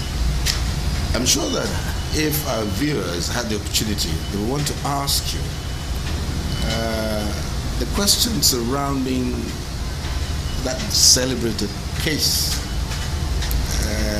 The treasonable felony. The treasonable felony. Okay. Yes. It was really an unfortunate one. It was absolutely political. And the judge in the High Court, Justice Shaw and more, as well as the judges, the three, and the Supreme Court then, got a few things wrong. Now, our law had many enemies in the country. The leader of the opposition in the federal parliament, and with ambitions to improve the lot of the common man, education, health, agriculture, and so on. And the judge in the High Court was almost a brother of the late Justice Adetokunbo Ademola, an enemy of Chief of Governor Awolowo. Now, in the High Court, I made a submission. H.O. Davis backed me, you know, and Adewale Thompson, may so rest in peace. But he overruled, if not looking at the authorities in support of our submission. What was the submission? Now we told him, look, you had no preliminary trial in the magistrate's court. Therefore, you must give us proofs of evidence, of witnesses. Simple. The authorities are clear. But he said no. He overruled. So we all walked out of his court. And we went across to Sir Adetokunbo Ademola, who said, but he must give us the proofs of evidence. All right, I sent for him. He sent for the judge. And we don't know what they discussed. But when the judge came back, if anyone told him that 2 times 2 would make 3, he would say, yes, I agree. I agree with you. And for instance, when Professor O.S.D. Onobamiro gave evidence against Awolowo, he said, well, in his judgment, that an Ijebu man would not lie against an Ijebu man. So that whatever he said must be true. But Awolowo had Ijebu enemies, known to everybody. And in any case, I mean, it's not logical to say that an Ijebu man would not lie against an Ijebu man. So many pitfalls in the case. both in law and on the facts. But he was convicted, and his associates with him, Jakonde, Tony Anahoro, and so on. And we appealed.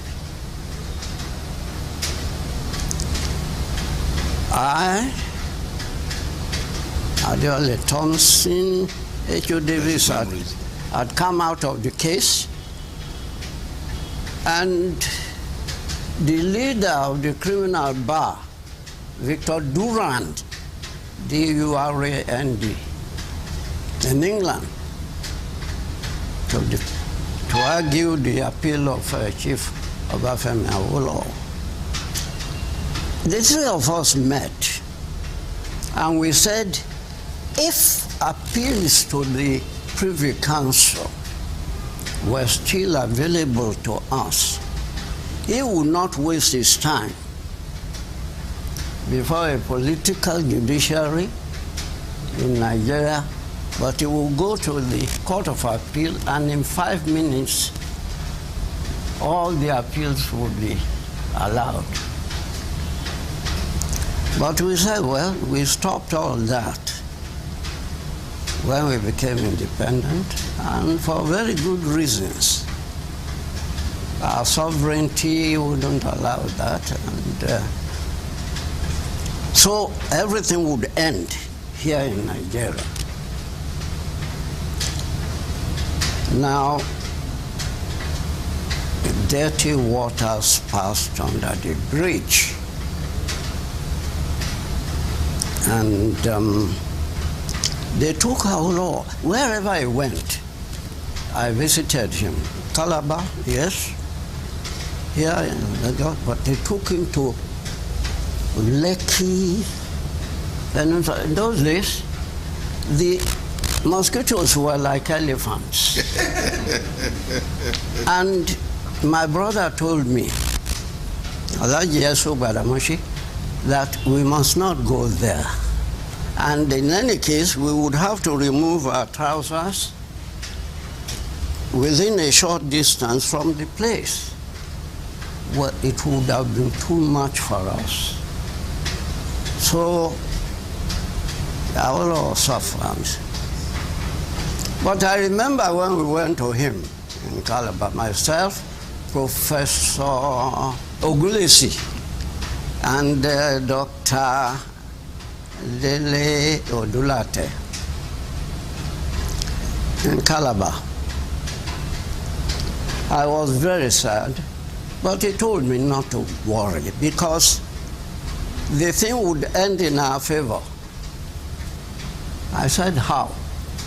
That politically, we would rejoice in the end. Well, very shortly after that, then the first coup in Nigeria. And when Gawang got to the power, he discharged him, he released him, and powerful things if our Lord did for this country in the short period of, how many years? About 9 years of Gawang's rule. He was a Minister of Finance and Vice Chairman of the Executive Council. So all was well in the end. We laughed last, and therefore we laughed best. That's true. Yes. They say memories are made of this. Yes. So you must have spared quite a lot of memories, and quite a lot of our viewers who are watching this show now. Yes. Now, I didn't tell you about the Three Musketeers in Ikorodu. Oh. Early people that read law in Ikorodu. Yes. He belonged to that special category. We also have Tos Benson and the late great Adenino Gusoya. Yes. Yes. And it's all about success stories and well, this all wouldn't have been possible if Justice Odessa didn't have a strong rock of Gibraltar in this wonderful woman here, who, as I told you, has also a lot of firsts in her kitchen. Let me ask you this. Let me take your mind back to 52 years. How did you meet each other? When he came to Abeokuta one day to see me, somebody must have told him about me. He decided to marry an Ikodu. I was in the higher college there. Okay. I was in higher college. Yaba. I didn't know him. Incidentally, I'm from Ikodu too. Okay. My father was born in Ikodu, the late Blessed Jacob, J.S. Odulate, the manufacturer of Labuku powder. Okay. It has been done now by one of my brothers.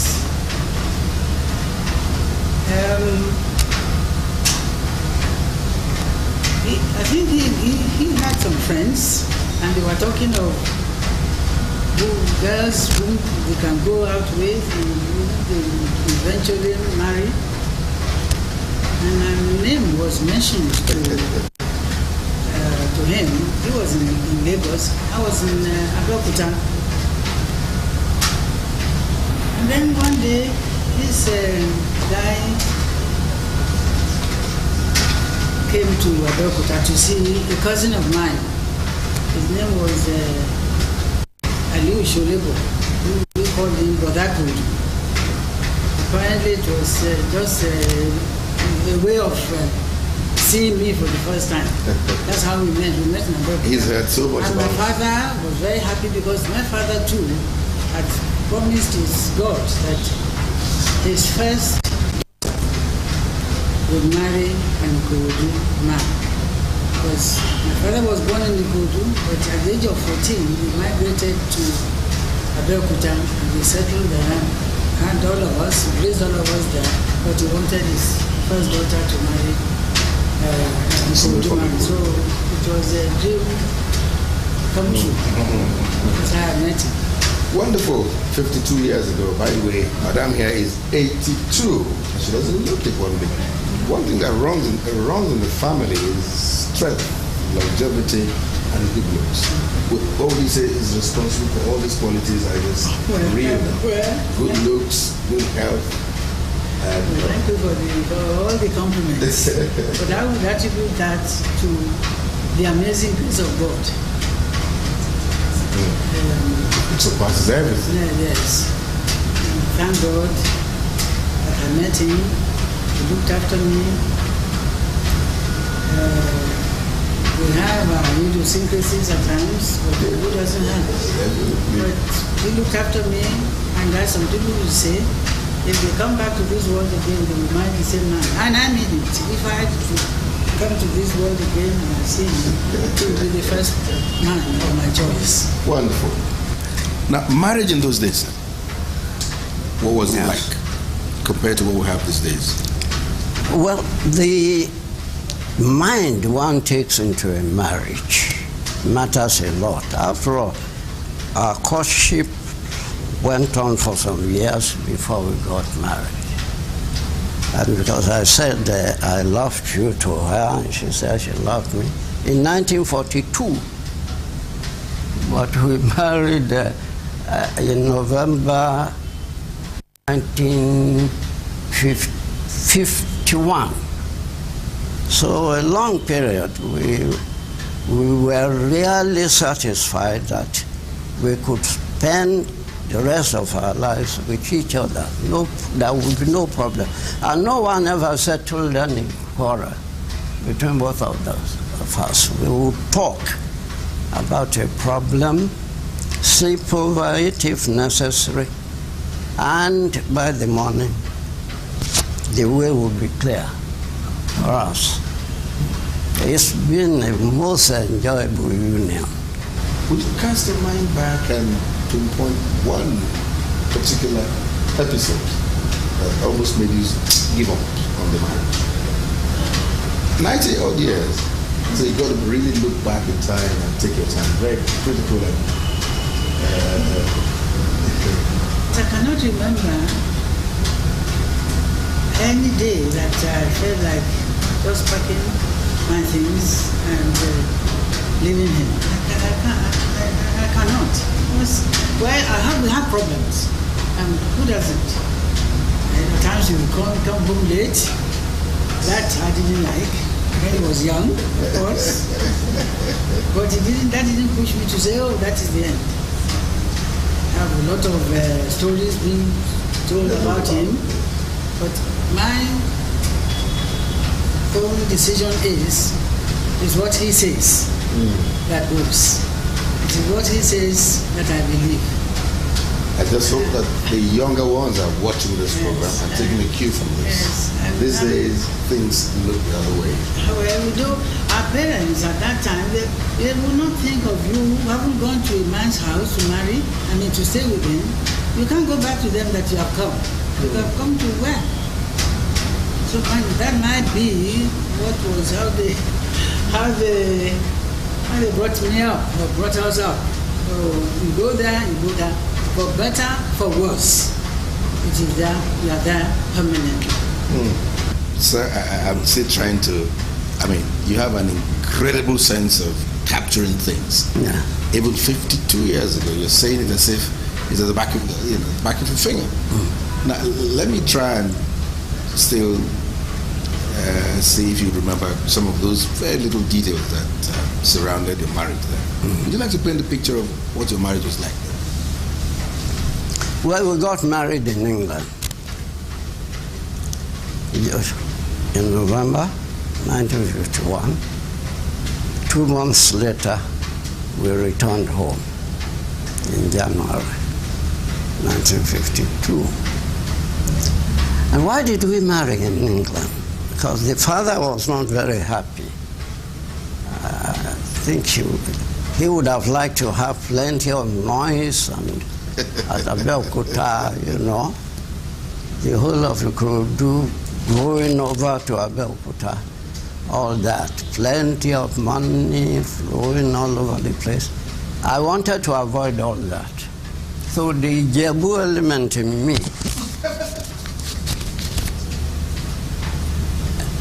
compelled me to say, we must do these things in England. Well, how much did we spend? Almost nothing.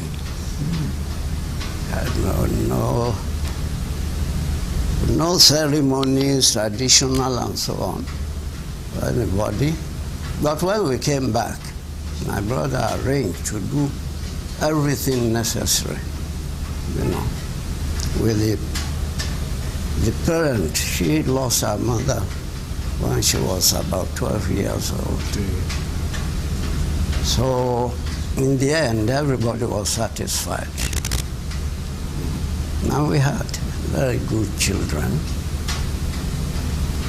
4 of them, with about 12 grandchildren, all beautiful and doing well.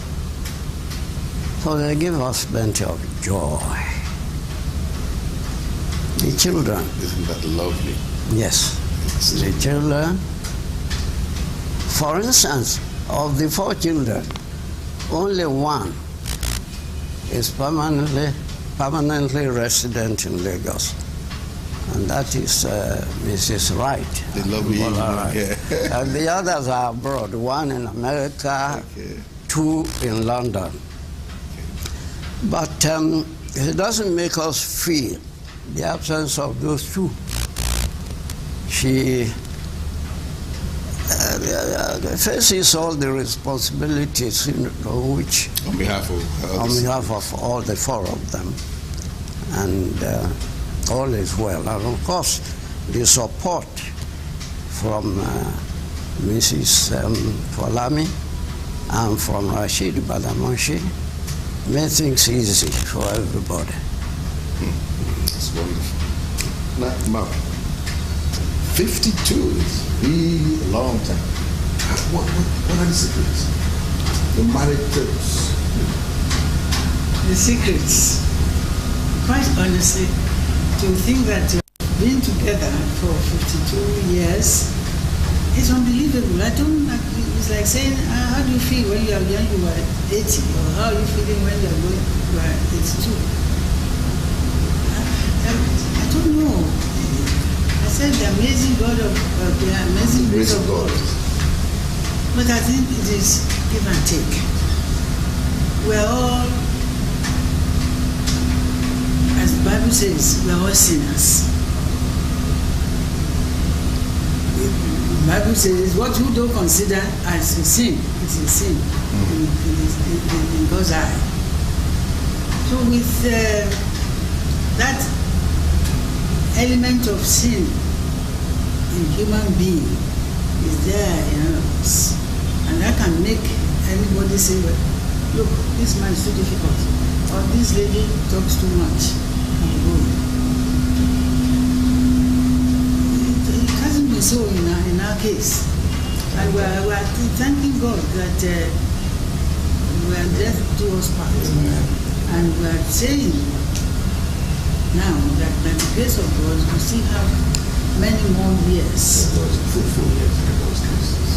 get together. He's always saying, I have more years, I still have many years with you. And so much of that. But whatever it is, I want to be the first to go. I cannot bear for you to go and leave me never. Whatever is going to take you, you must take me first. That is what he is saying. And you and the children will be looking after the family. But by God's grace. And by God's grace, that is still going to be very correct to one thing, just in case you didn't get it. I said my early daughter in marriage is Romola. Yes, she is, because she lived with me. I mean, she's the closest to me among my biological children. But she, brother-in-law, just Chief Rashid, Chief Badamosi. S.O.